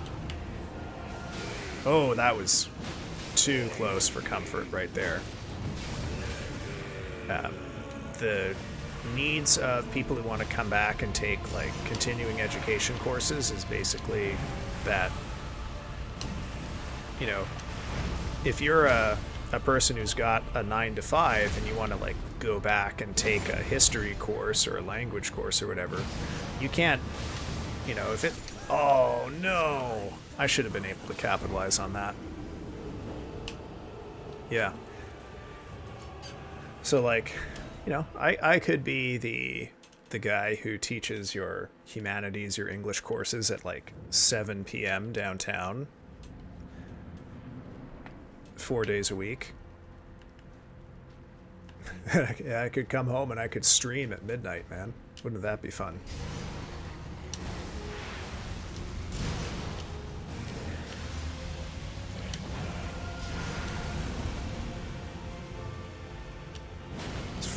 foreign to me, yeah. Yeah, I mean, I hadn't thought about a lot of this stuff for a while, but, you know, necessity is the mother of curiosity. Sometimes. Oops. Shit. Is mine and mine alone. Yeah. Yeah.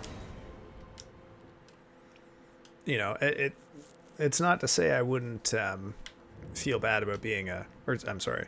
It's not to say I would feel bad about being a high school teacher either. You know, it's, if anything, there's nowhere in the world that needs good teachers right now more than the high school system.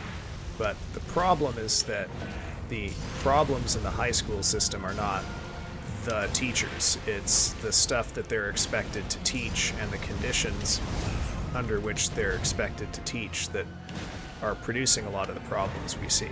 Like, you know, it's a truism now that students are not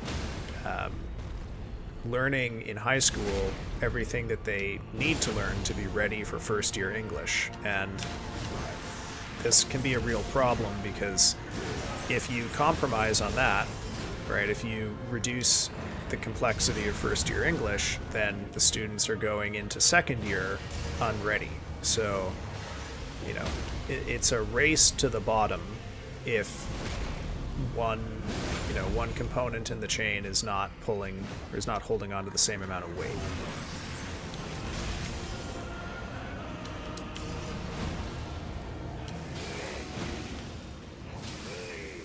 FPS are getting frames are getting a little difficult to hold on to in that scene. Ooh. Yeah, this is why you don't fight this guy on the stairs. Can't see what the hell is happening. Oh.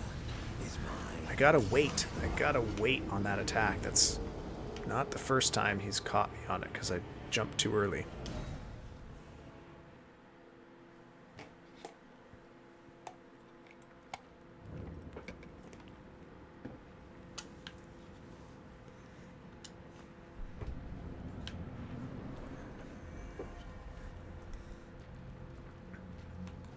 But, you know, then there's the question of, okay, well, if it's not in high school or like continuing education or prison education, you know, what other opportunities for education are there? There's the private school system, but that's kind of shitty. I don't want to do that. I don't have a lot of pride, but I have some pride, and private schools are maybe a little more than I'm willing to countenance. Uh-oh. Is mine and mine alone.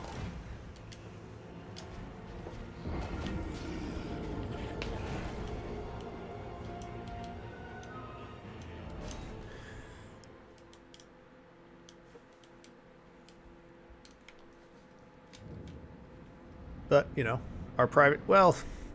the thing is that private schools, depending on where you are sometimes better, because a lot of the marketing for private schools is that they're a superior option. You'll get a better education than you will at a public school, and sometimes they take that seriously enough to actually make it so. Like, you might have smaller class sizes, you might have more challenging curricula, so you actually learn more in a private school than a public one. But it's not guaranteed. And I'm also hesitant to participate in private schools just because it's another place where rich people get an advantage in life, and I am hesitant to commit myself more than I can avoid to that kind of thing. Uh-oh. Oh, good timing again.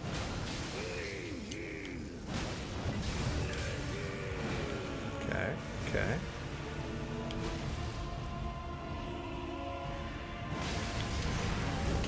Okay. Oh, you tricky bastard. Okay. Uh-oh. Can I tag you? Okay, okay. I need to heal now, though. Okay, okay. Oh, the fire everywhere. Not good. I'm gonna get killed. Ooh. If he had played that a little more aggressively, I would not have lived through that. Oh, the timing. The timing. If I can nail the timing on dodging the explosion from that, I think I will be golden with this fight.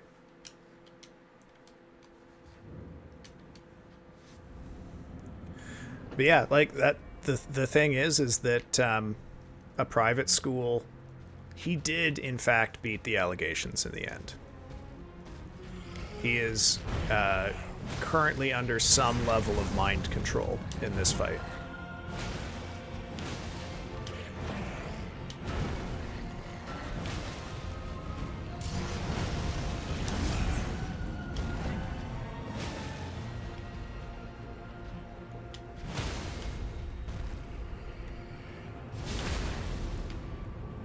Yeah, sorry. You know, the thing is that depending on the private school, it could be the best, you know, in terms of working conditions, it could be the best thing that I was, that I could experience, right?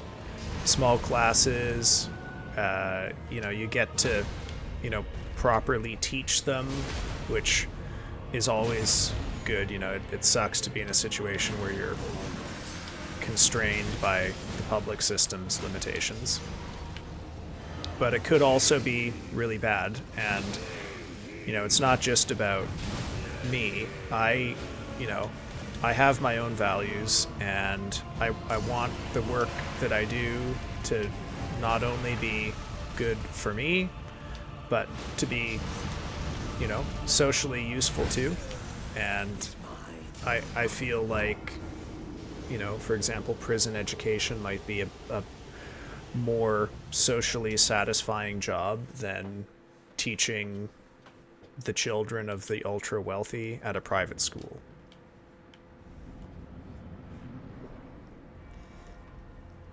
Trying to explain to Haku how he was kidnapped and not the other way around. Well, yes, isn't that the thing? Because we, you know, ultimately, oh god, we don't fully know exactly what it's like to be bewitched by Mikola. And we don't know fully exactly when it happened to Mohg. By this time, certainly, because he's already taken Mikola.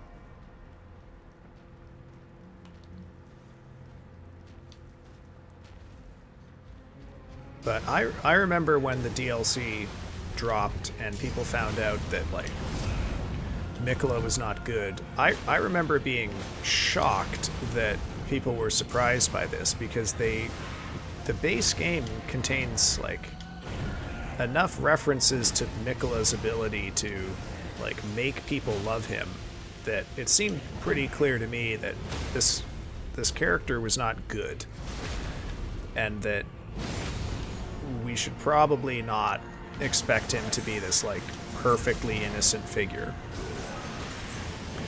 Which is not to say that, like, Mikola is, or that, like, Mohg is good, right? These are all demigods who are ultimately primarily out here for their own power and their own success. Mikola is a little bit different because he is defined by his compassion, whereas Mohg is defined by his ambition.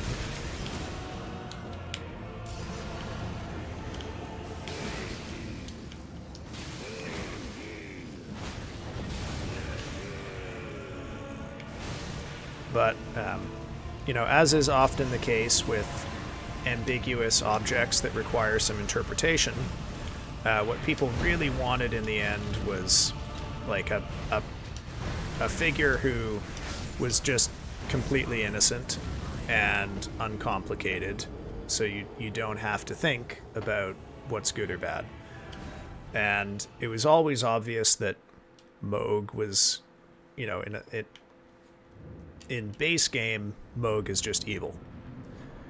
What the DLC allowed you to see, they wanted a damsel in distress. What they wanted was a Madonna, right? Someone who is perfect and without flaw, so you can just say everything they like is right and everything they dislike is wrong. Oops. Amazing that I lived through that.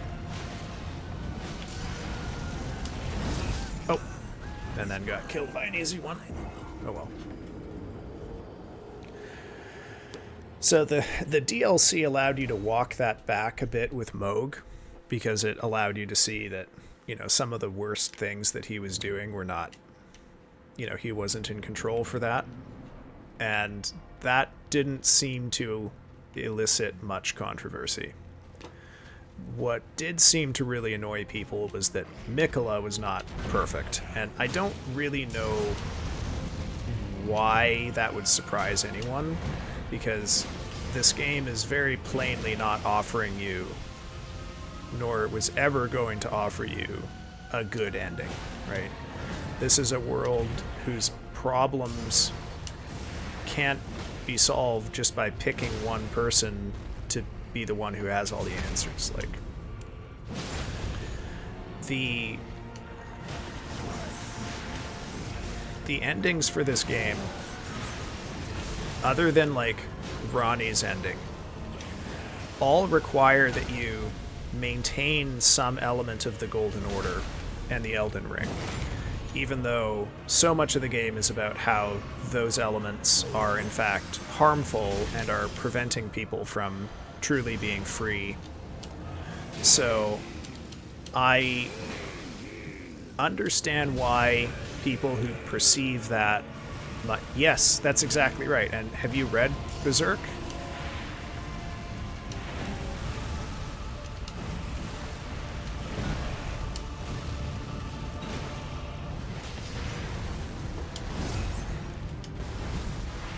Because if you've read Berserk and you know that Miquella is a reference to Griffin, you would never expect Miquella would be good. Because Griffin is awful. Griffin is the worst one in that story.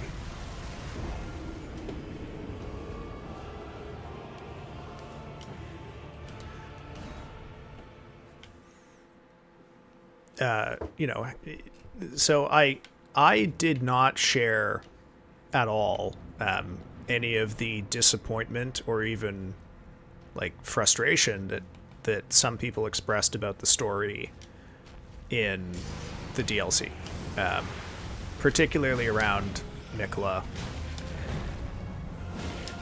Oh, come on. In fact, if anything, it was too predictable. I might have actually liked to fight Miquella, but I understand why we got the final boss fight that we got.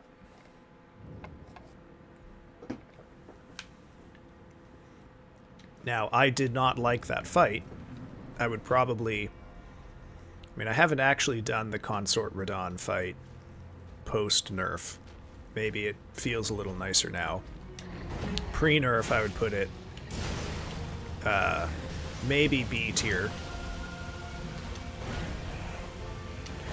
I have some thoughts on why it kind of makes thematic sense for it to be Radahn, but I'm worried already about how much easy shit this guy is catching me with, that if I try to think about it too much and explain it, he's just going to keep killing me, and I'm not going to progress on the fight.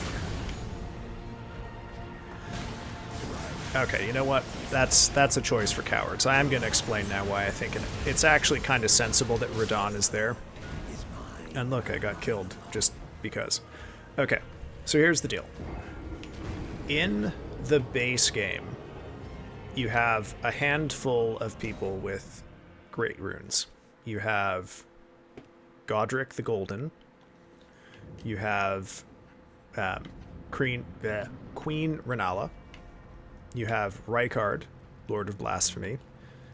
You have the Promise. You have Star Scourge Radahn. You have Millennia.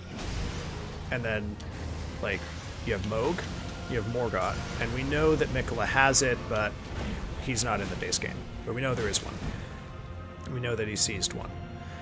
And then you also have, in terms of other important figures here, oops, you know that there is Vike, who has had, at some point, 2 great runes of his own. And you have Godfrey, who is a former Elden Lord, who is coming back to reclaim his position. Now, we also know, because the game directly tells us in the prologue, that these characters, when they took the Great Runes, had reasons. Rykard took it for power. He wants to pull down the Golden Order and replace it with something that he thinks is... We'll just call it better for now, because I don't want to get into the details of, like, Rykard's ideology. Malenia took her Great Rune because she wanted to be able to protect her brother and safeguard his project. Mikola took his Great Rune because he wants to usher in an age of... Oh, I thought I was far enough away. Because he wants to usher in an age of compassion. Right, so those two have something of a united front, although Malenia's is mostly just defensive. She wants to defend her brother. Godfrey, I guess, wants to reclaim his old glory, maybe, and his old position. You know, who knows why he values it, but he does. Godric wants to reclaim his inheritance. He believes he is the rightful heir of the throne that Morgott holds. Morgott is a true believer in the Golden Order. He holds his Great Rune because he wants to defend society such as it is. Even though, because he's an omen, society such as it is hates him and punishes him for it. And he can't even be publicly known as the king because he can't be seen as an omen. So, Mohg has his, for power so that he can usher in his dynasty, which would replace the Golden Order, which hates him because he's an omen, with something else. You know, an order founded presumably on his god, the Formless Mother. So they all of them have something that they fight for. Even if it's as, like, aww. Malenia fights for Mikola. Mikola fights for the downtrodden and the oppressed. Renala fights for Liurnia, although she doesn't really fight, right? She's kind of locked in on herself and her grief. Godric fights for himself, not even necessarily for the golden lineage, he just fights for himself. Mohg fights for outcasts and misfits and those who want revenge on a world that has wronged them. Morgott fights for the Golden Order, even though it has wronged him. So, you know, Morgott is in many ways the most interesting one to me because he's fighting out of love, right? He and Malenia.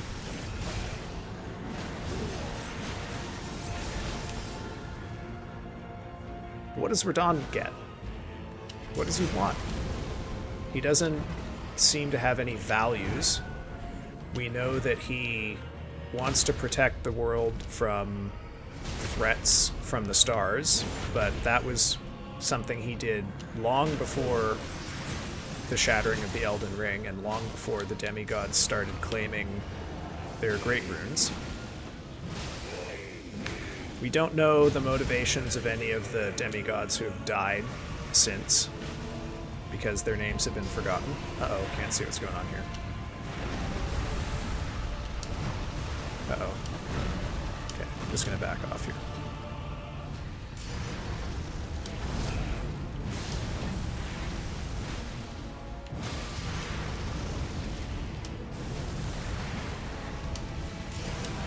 Oh, man. Oh. Okay. This is going okay, although I can't see him a lot.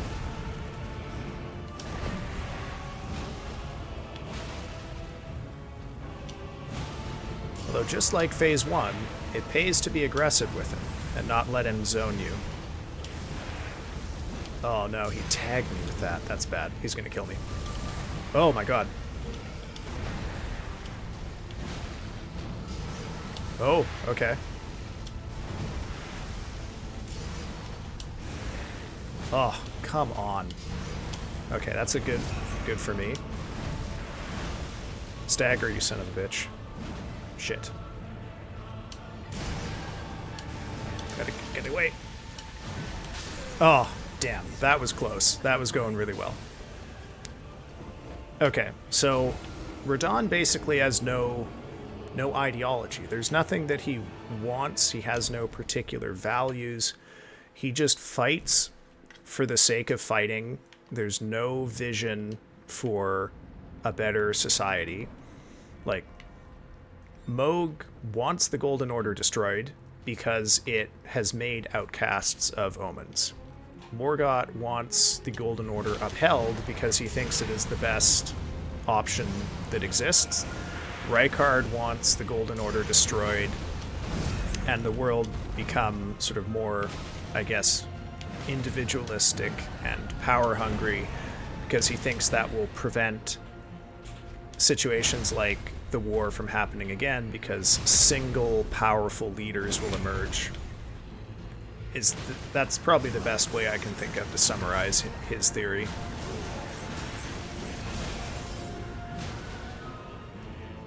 Millennia just wants to see a world like what her brother promises, and Miquella's promised world is one where everyone has a place and everyone is loved and no one is cast out of the order.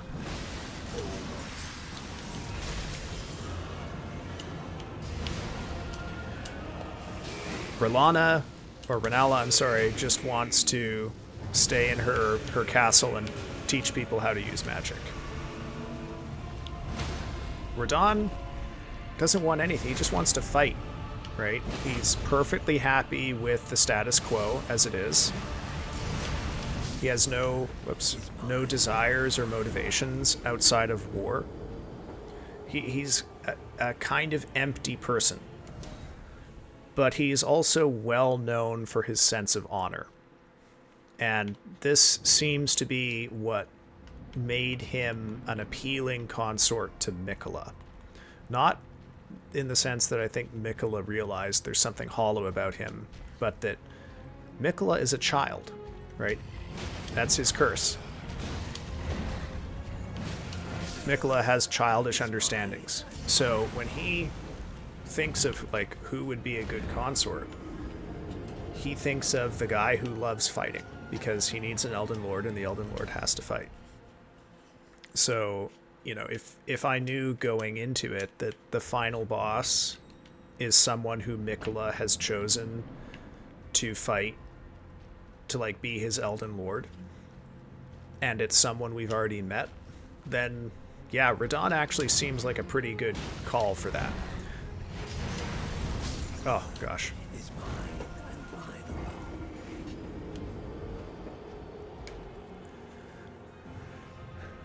Yeah, I one stagger and it was done. Yeah, I was sure that last hit I tagged on him was going to stagger him, and I sort of overcommitted to it when I should have been a little more defensive. So, like, Radahn makes sense as the final boss because Radahn makes sense as who a child would think is a good leader.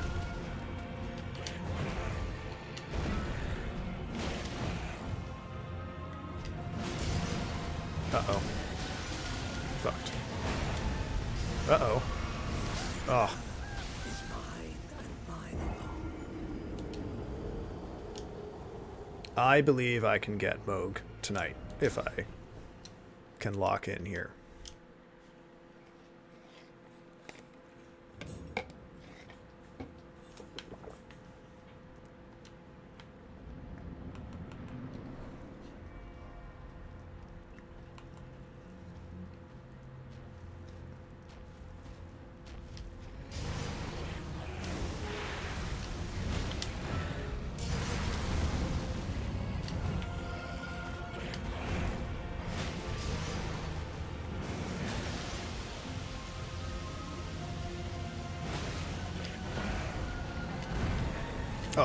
on. Don't fling blood at me. Okay. Oh, now fling blood at me. That's fine.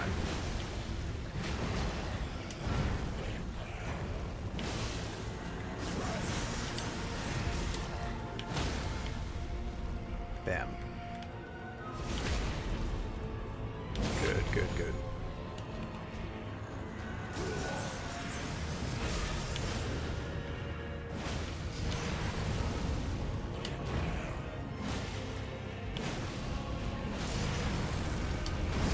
Oh. Is mine and mine alone. Keep taking all these risks when I should probably just play it safe.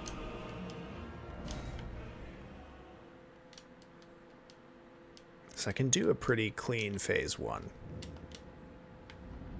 It would probably be more useful for me to just focus on consistent getting to phase 2 rather than doing a really fast phase 1, because I need the practice on phase 2.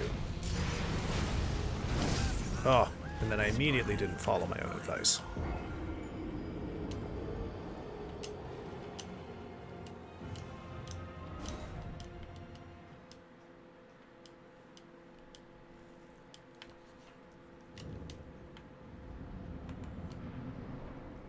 Your computer just blue screened? Holy shit, man. Everything okay over there? Just gonna go to sleep. Yeah. Yeah, if your computer's blue screening, you better give it a rest. Thanks for coming by, man. I will catch you another day. Hope the old computer's alright. Oh shit, really? Okay. Well, it's good to see you, Rio. Thank you for dropping by. You have yourself a good evening.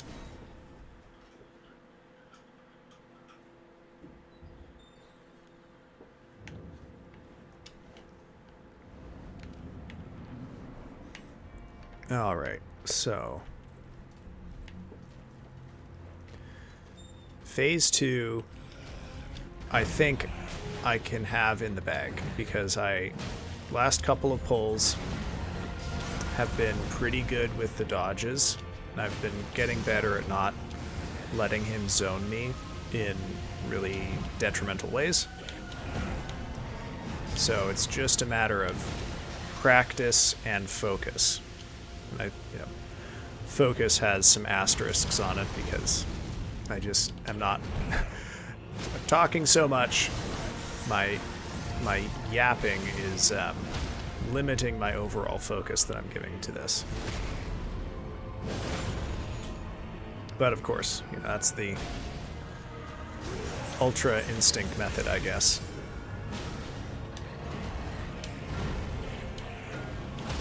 Oh, that's fun. Okay. Is that going to be enough for him to spawn the third ring? Yep. Okay. That's good. Let him right before that.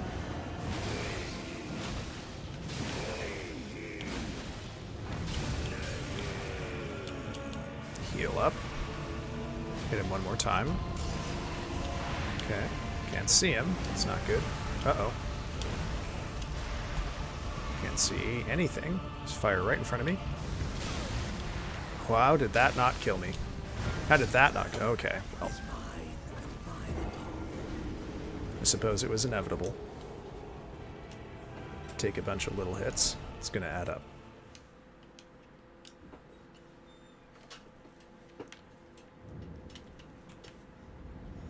Yeah, what else has been going on? I have a good volunteer opportunity that's been presented to me. I will probably be spending an hour, one day a week here throughout term, volunteering as a tutor at a continuing education school for Indigenous people in my area. Uh-oh, I died.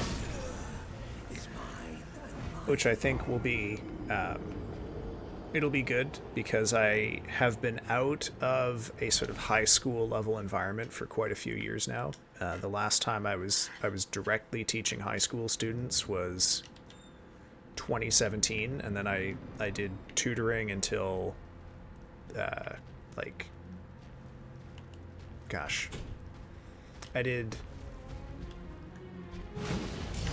did the tutoring out? Goodness me. See, I'm thinking too hard about memories, and I'm not paying attention to Mohg. My last tutoring clients would have been 4 years ago, but I hadn't been doing very much since 2019. So it's been quite a while. And lately I've only been intuiting what is going on in the high school system just based on what students do and don't know when they get into my classrooms at university. So this will be helpful for me not only to see what's going on, but I also just genuinely like teaching. So I will be happy to have another part of my life, another part of my time where I'm teaching and doing the thing that I like. Plus, I'm working hard to see if there's a way through my university that I can become the teacher of a first-year course. That's an opportunity that you don't always get while you're a PhD student, but I think it will be a good opportunity for me if I can swing it. It's just the swinging of it does require some finesse for that reason.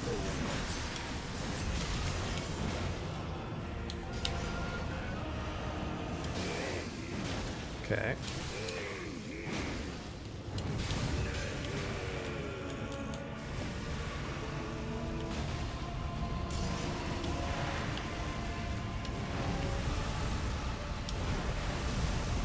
Okay, too much fire on the ground here to really make any aggressive moves.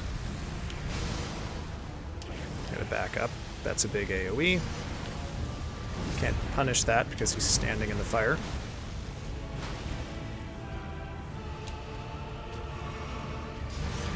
Okay.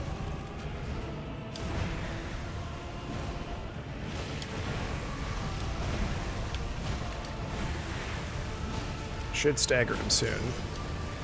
Oh.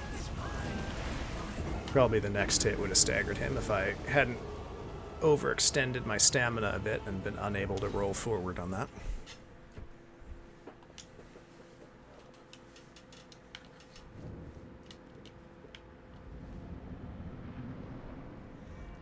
Well, back on the grind here.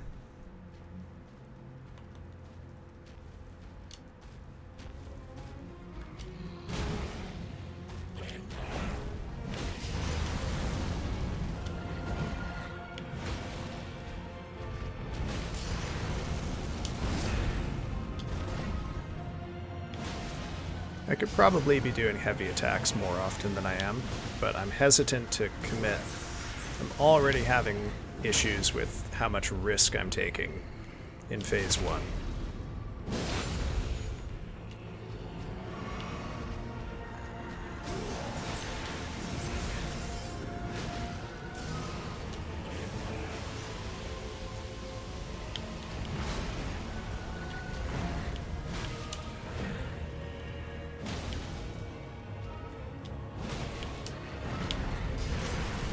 Okay.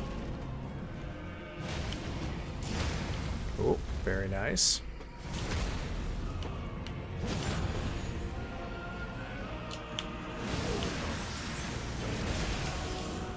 Uh-oh.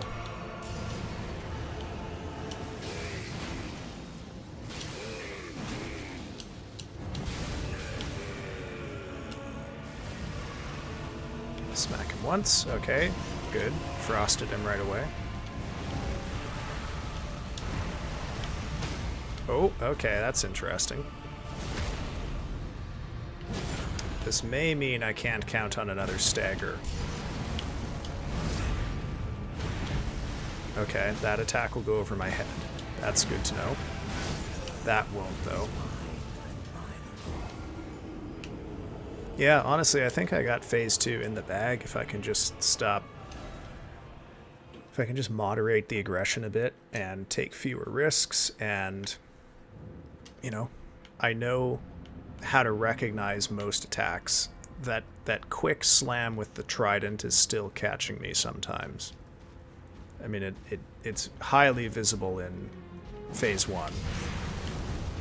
It can even be punished with a heavy attack.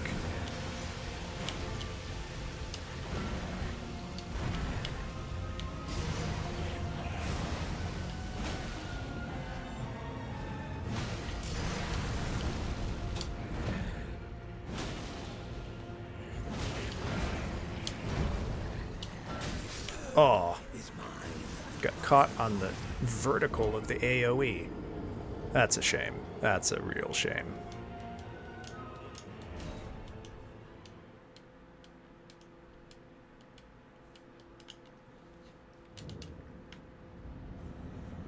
Yeah, you know, I think what Rio said much earlier about like people wanted a damsel in distress with Mikola is exactly right, and they didn't get that, so they were mad that there wasn't a pure being that they could rescue or who would save them with his, you know, pure intentions.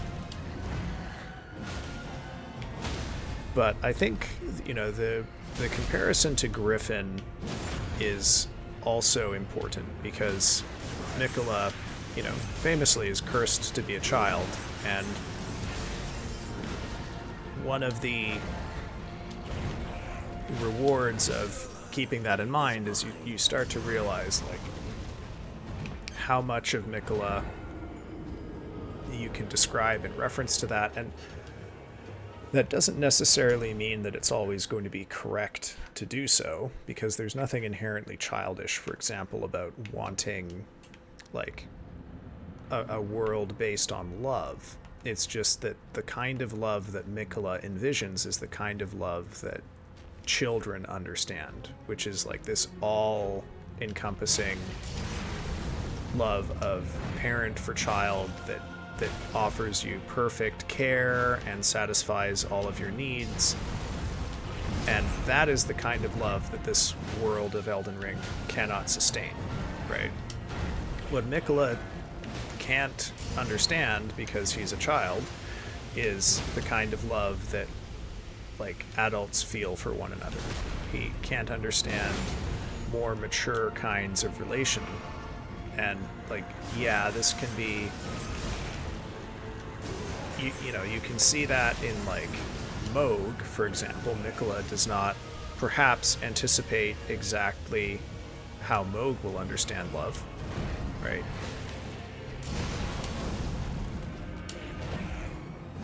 Oh, whiff. But I think this is also interesting to think about if you place Mikola as an analog to Griffin. There's a scene that happens somewhat early on in... Whoops, wrong. In Berserk. And it concerns trying to figure out exactly what it is that draws people to Griffin and why he has this like incredibly magnetic personality. Oh, I would have been able to dodge that if I hadn't made that very silly whiffed attack that was never going to hit. You know, I haven't reread Berserk now for 2 years, so my memory of it is a little fuzzy. But my recollection at this point is that at the very least Guts is there, and I think Casca is there as well, because this precedes the damage to Griffin's body, and it precedes his attempt to assault Casca in the cart. But there's basically this question of like what drives Griffin, and it boils down to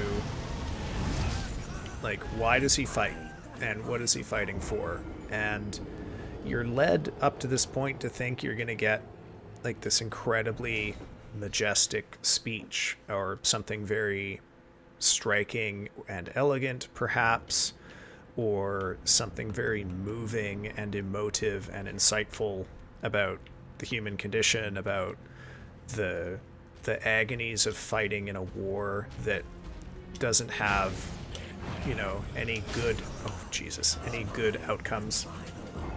But no, you actually get none of that. What happens is that you get an answer from him that is basically like, I fight because I have a dream. I have a dream of this like particular world. He's not even very clear about what exactly it is that he wants. And, you know, maybe that's because he knows at some level that his dream is very selfish. But it's an incredibly strikingly weak explanation, and I'm sure there have been lots of other discussions of it, because it stands out to me for how much of an anticlimax it is. But what struck me about that explanation from Griffin is that it's a very, it's a very childish way to think about your life and why you do things, because what it offers is not a reason. Like, there's no values behind it. The thing that is enough for Griffin is just that he wants it. So it is it's a dream, it's a motivation, and his commitment to it on that basis is a very immature, strikingly immature expression that I have always felt sort of encompasses something of what we get with Mikola. Because it's not like, it's not like you could read Berserk and say, no, the right answer for Griffin is to stop fighting. Because it's a pretty horrible world full of a lot of horrible people. And is it right in such a world to simply cease to fight for anything? To just lay down and die, or accept the domination of an immoral force? I don't know about that. But it seems like Griffin's flaw is that he believes that which is moral is that which he wants. Or maybe it's the other way around, that the moral thing to do is just to fight for what you want, and there's nothing else to it.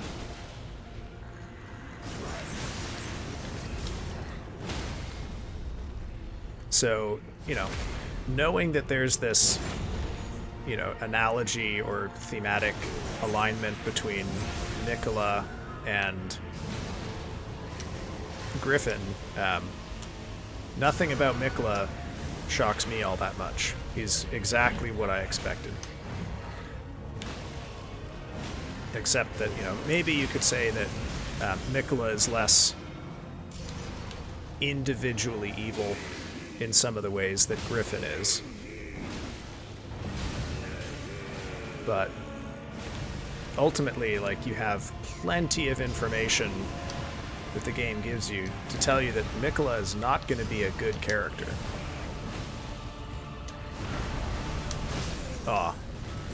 Yeah, I should not have chased him into that spot. I might have been able to get away with it, but too much crap on the ground, too many obstacles. That was doomed from the start.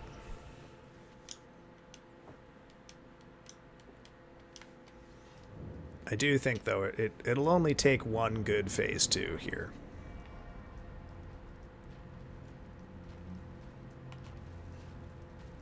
Just one to make it work. Oh, well, I do also have to stop having stupid deaths in phase 1.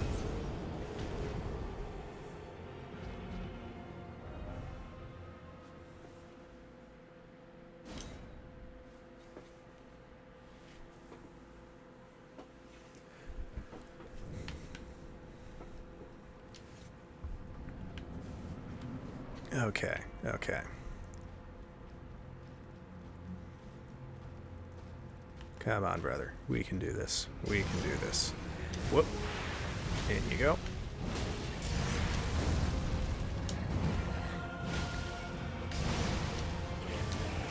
Oh. Overextending my stamina. I couldn't roll there. Or maybe that was just my own... Maybe I'm not perceiving that correctly. Ooh, that's nice. Yeah, tomorrow's going to be an interesting day. I've decided to audit a class this term. So if you've never done that, it basically just involves taking the class and doing some of the coursework, but not all of it. And this is mostly just for me to get, another thing in my schedule, another set of, connections with people at the university. It's not for credit. I'm not getting anything from it other than the opportunity to be in the classroom again, which I haven't been in a class for 4 years, right? 2021 was the last time I took a class, which was, technically the end of my coursework at that point. Uh-oh. Damn, I had a really good opening, and he seized his own to kill me.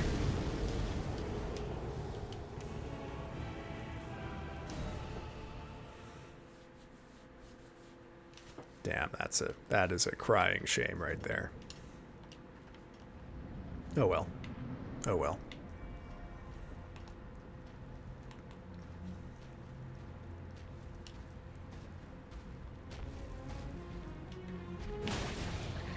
Oh.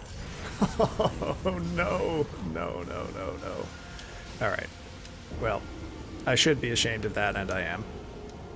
But nevertheless, I will persist.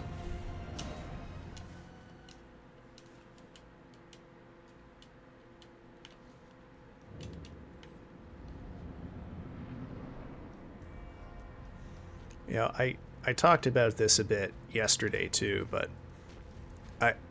I face this quandary where I know that if I were doing this just on my own and not streaming it, I would probably have it down already because I would be able to focus, right? Whereas on stream, I cannot give this my full attention because I am constantly trying to talk, and when there are people in chat, I'm responding to that as best I can. I don't know if I could put numbers on it, but I'd say maybe I'm giving it 70% of my full attention, and that means I learn more slowly than I could. And it also means that my learning is mostly registered in instinctual apprehension of what's happening.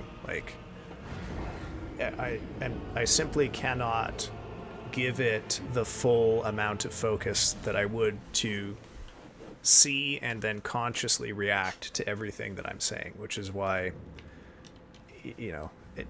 I guess it seems trivial to say, but practice is so essential here because I can't rely so much on analysis to carry me through. And sometimes, when he kills me right off the top with an easy attack to dodge, like that, I guess, I feel it a little more because I'm feeling the shame of defeat, and I'm feeling like, man, wouldn't I already have overcome this if I weren't streaming? And yeah, the answer is probably yes. But if I were not streaming it, then I wouldn't be streaming it. So I guess the question is, what do I get myself out of streaming it? Well, it keeps me honest, for one. I like that I have specific time that I spend doing this.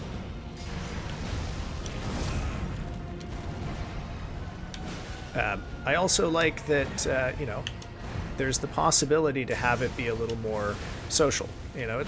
Are we there right now? Not necessarily. There's been a couple of streams where I've had a few people talking, and, well, I should say there's been 2 streams where I've had a few people talking, and most of the time I've got 1, and that is fine for me. I'm brand new. I've been streaming for 2 weeks now, so it's, that's squarely within expectations. And here, I know I'm probably talking to no one. I don't know if you're there, Haku, listening to me blather on, or are you there, Ben Fred 103, listening to me blather on? I have no idea. I've got followers turned off. There might be no one here but me and the bots now that Rio's gone.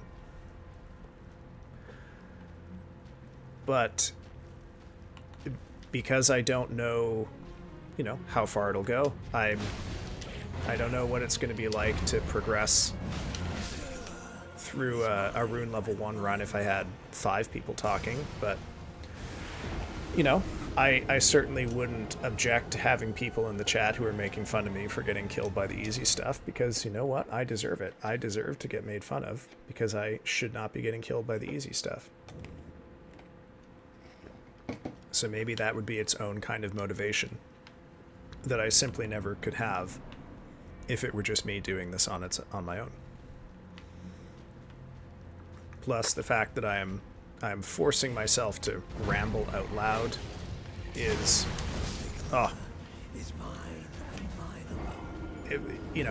it's not the ideal situation for working out my thoughts because I have divided attention. But if I hadn't decided to just talk about what I like about the Mohg fight earlier, I might not have given myself the opportunity to actually try to specify some of what I like about his attack patterns.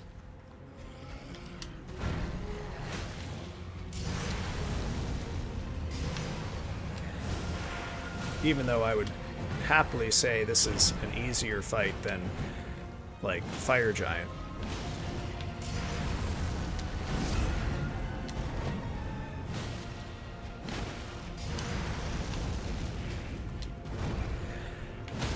There we go. Boom.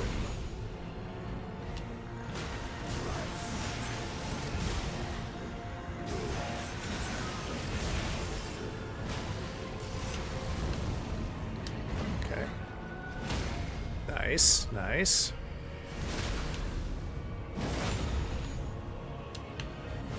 Ah, dumb.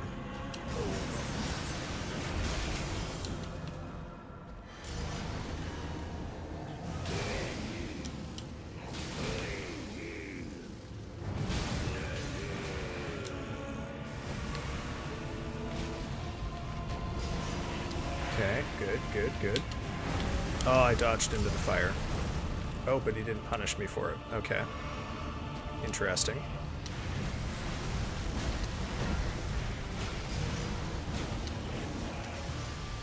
See, this is what I mean by, although his attacks are like big and flashy, they don't fundamentally require that you approach them in like a completely different way, because if you're keeping close to him, like you should be, because you learned your lessons from Phase 1,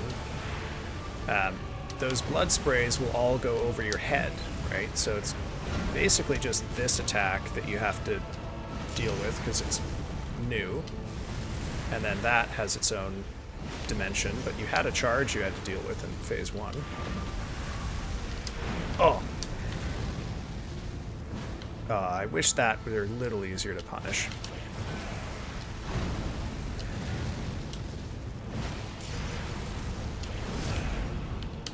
Okay, okay.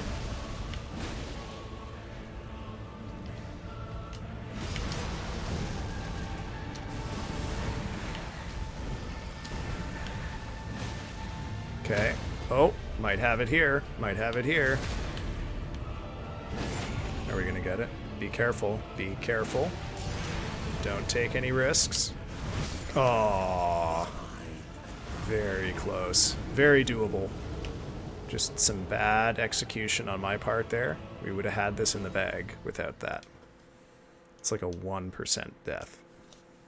But I don't know, not that upset. If anything, all that showed me is I'm very, very, very close. I just have to make a pretty marginal improvement, and I will have this boss down. So let's do that again. Oh.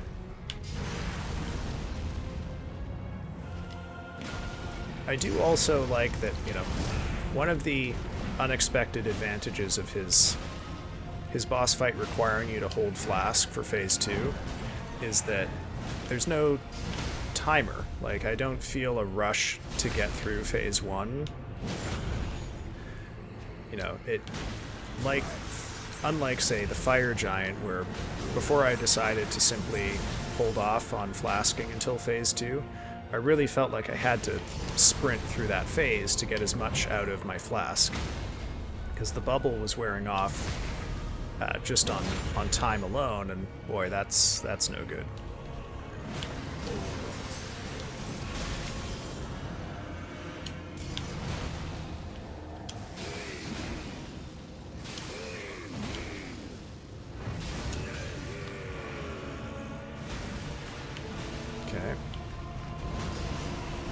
Oh, yeah, too greedy, too greedy. I will say I do feel like he takes a little more damage in phase 2. And maybe that's their favor that they do for us, considering how mean he is to us otherwise. Because some of those critical hits I was doing to him last time seemed to me to be chunking him for a little more than I was anticipating. But there could also, oh gosh, could also be me missing the effects of like the frost debuff on the critical hit damage, which I guess it should increase it, but I have never actually bothered to go and double check if frost increases crit damage.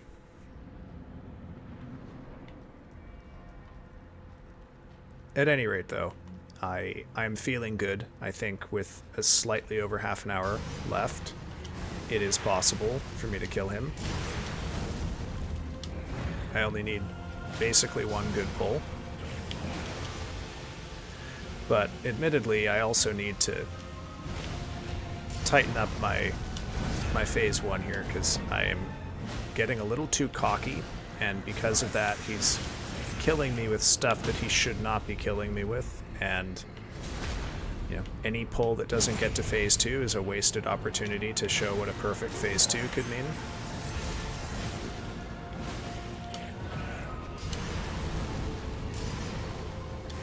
Oh, dumb. Bad. You're gonna die. Yeah. Is mine and mine alone.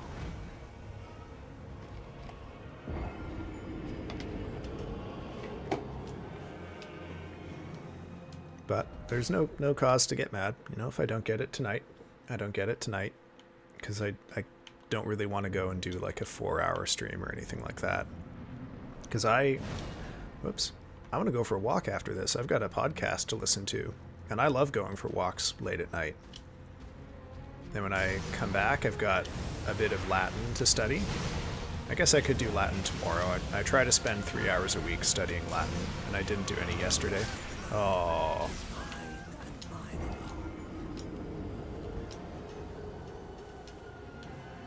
I have to do what I do have to definitely remember to do is I need to remember to bring my Latin flashcards with me when I go commute to school, because I forgot those on Monday and then I couldn't make use of my commute time productively.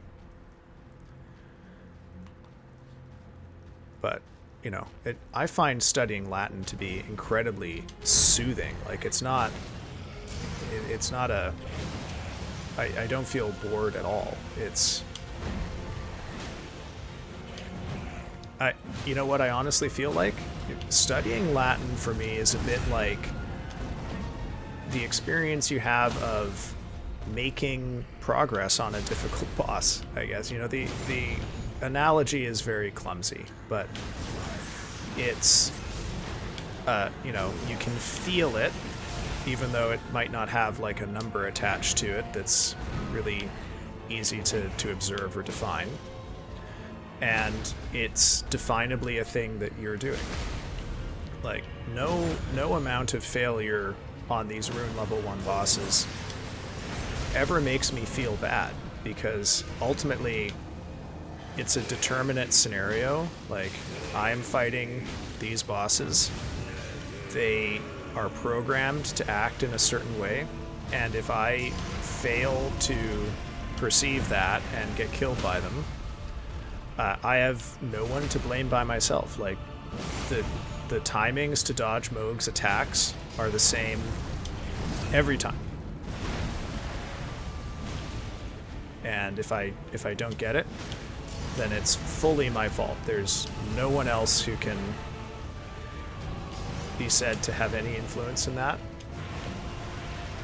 So when I die, I don't feel mad, because I'd only be mad at myself, and that doesn't seem like a productive way to think about it. Uh-oh. He might kill. Nope. Okay. If he had decided to punish that, I would be dead. I am a little bit worried that I'm going to win just because I got really favorable RNG on his attack patterns, which is not a kind of victory that I want.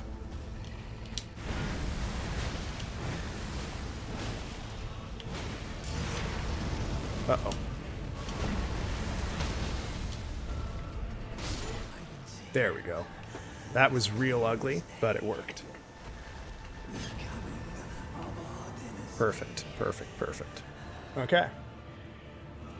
Well, I'm gonna wait around here, grab that. I will get the teleport.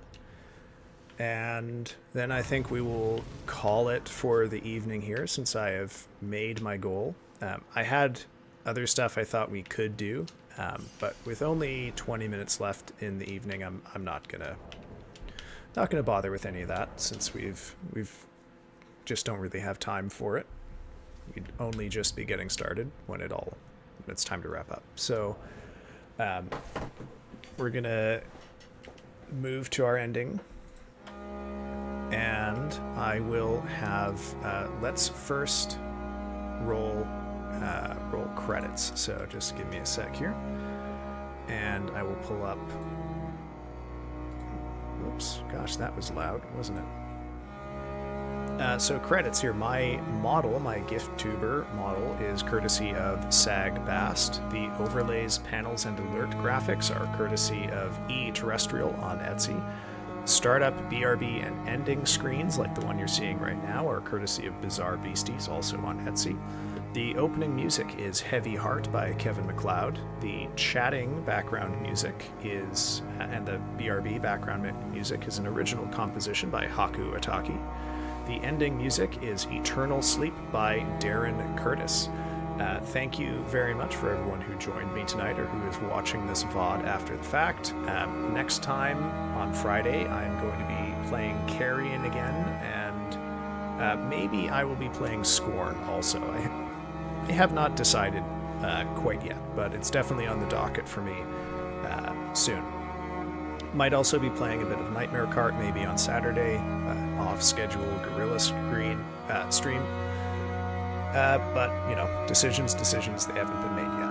So, with that in mind, let's see who I can raid. Who is still on? Oh, you know what? Rhina is on. Let's go raid him.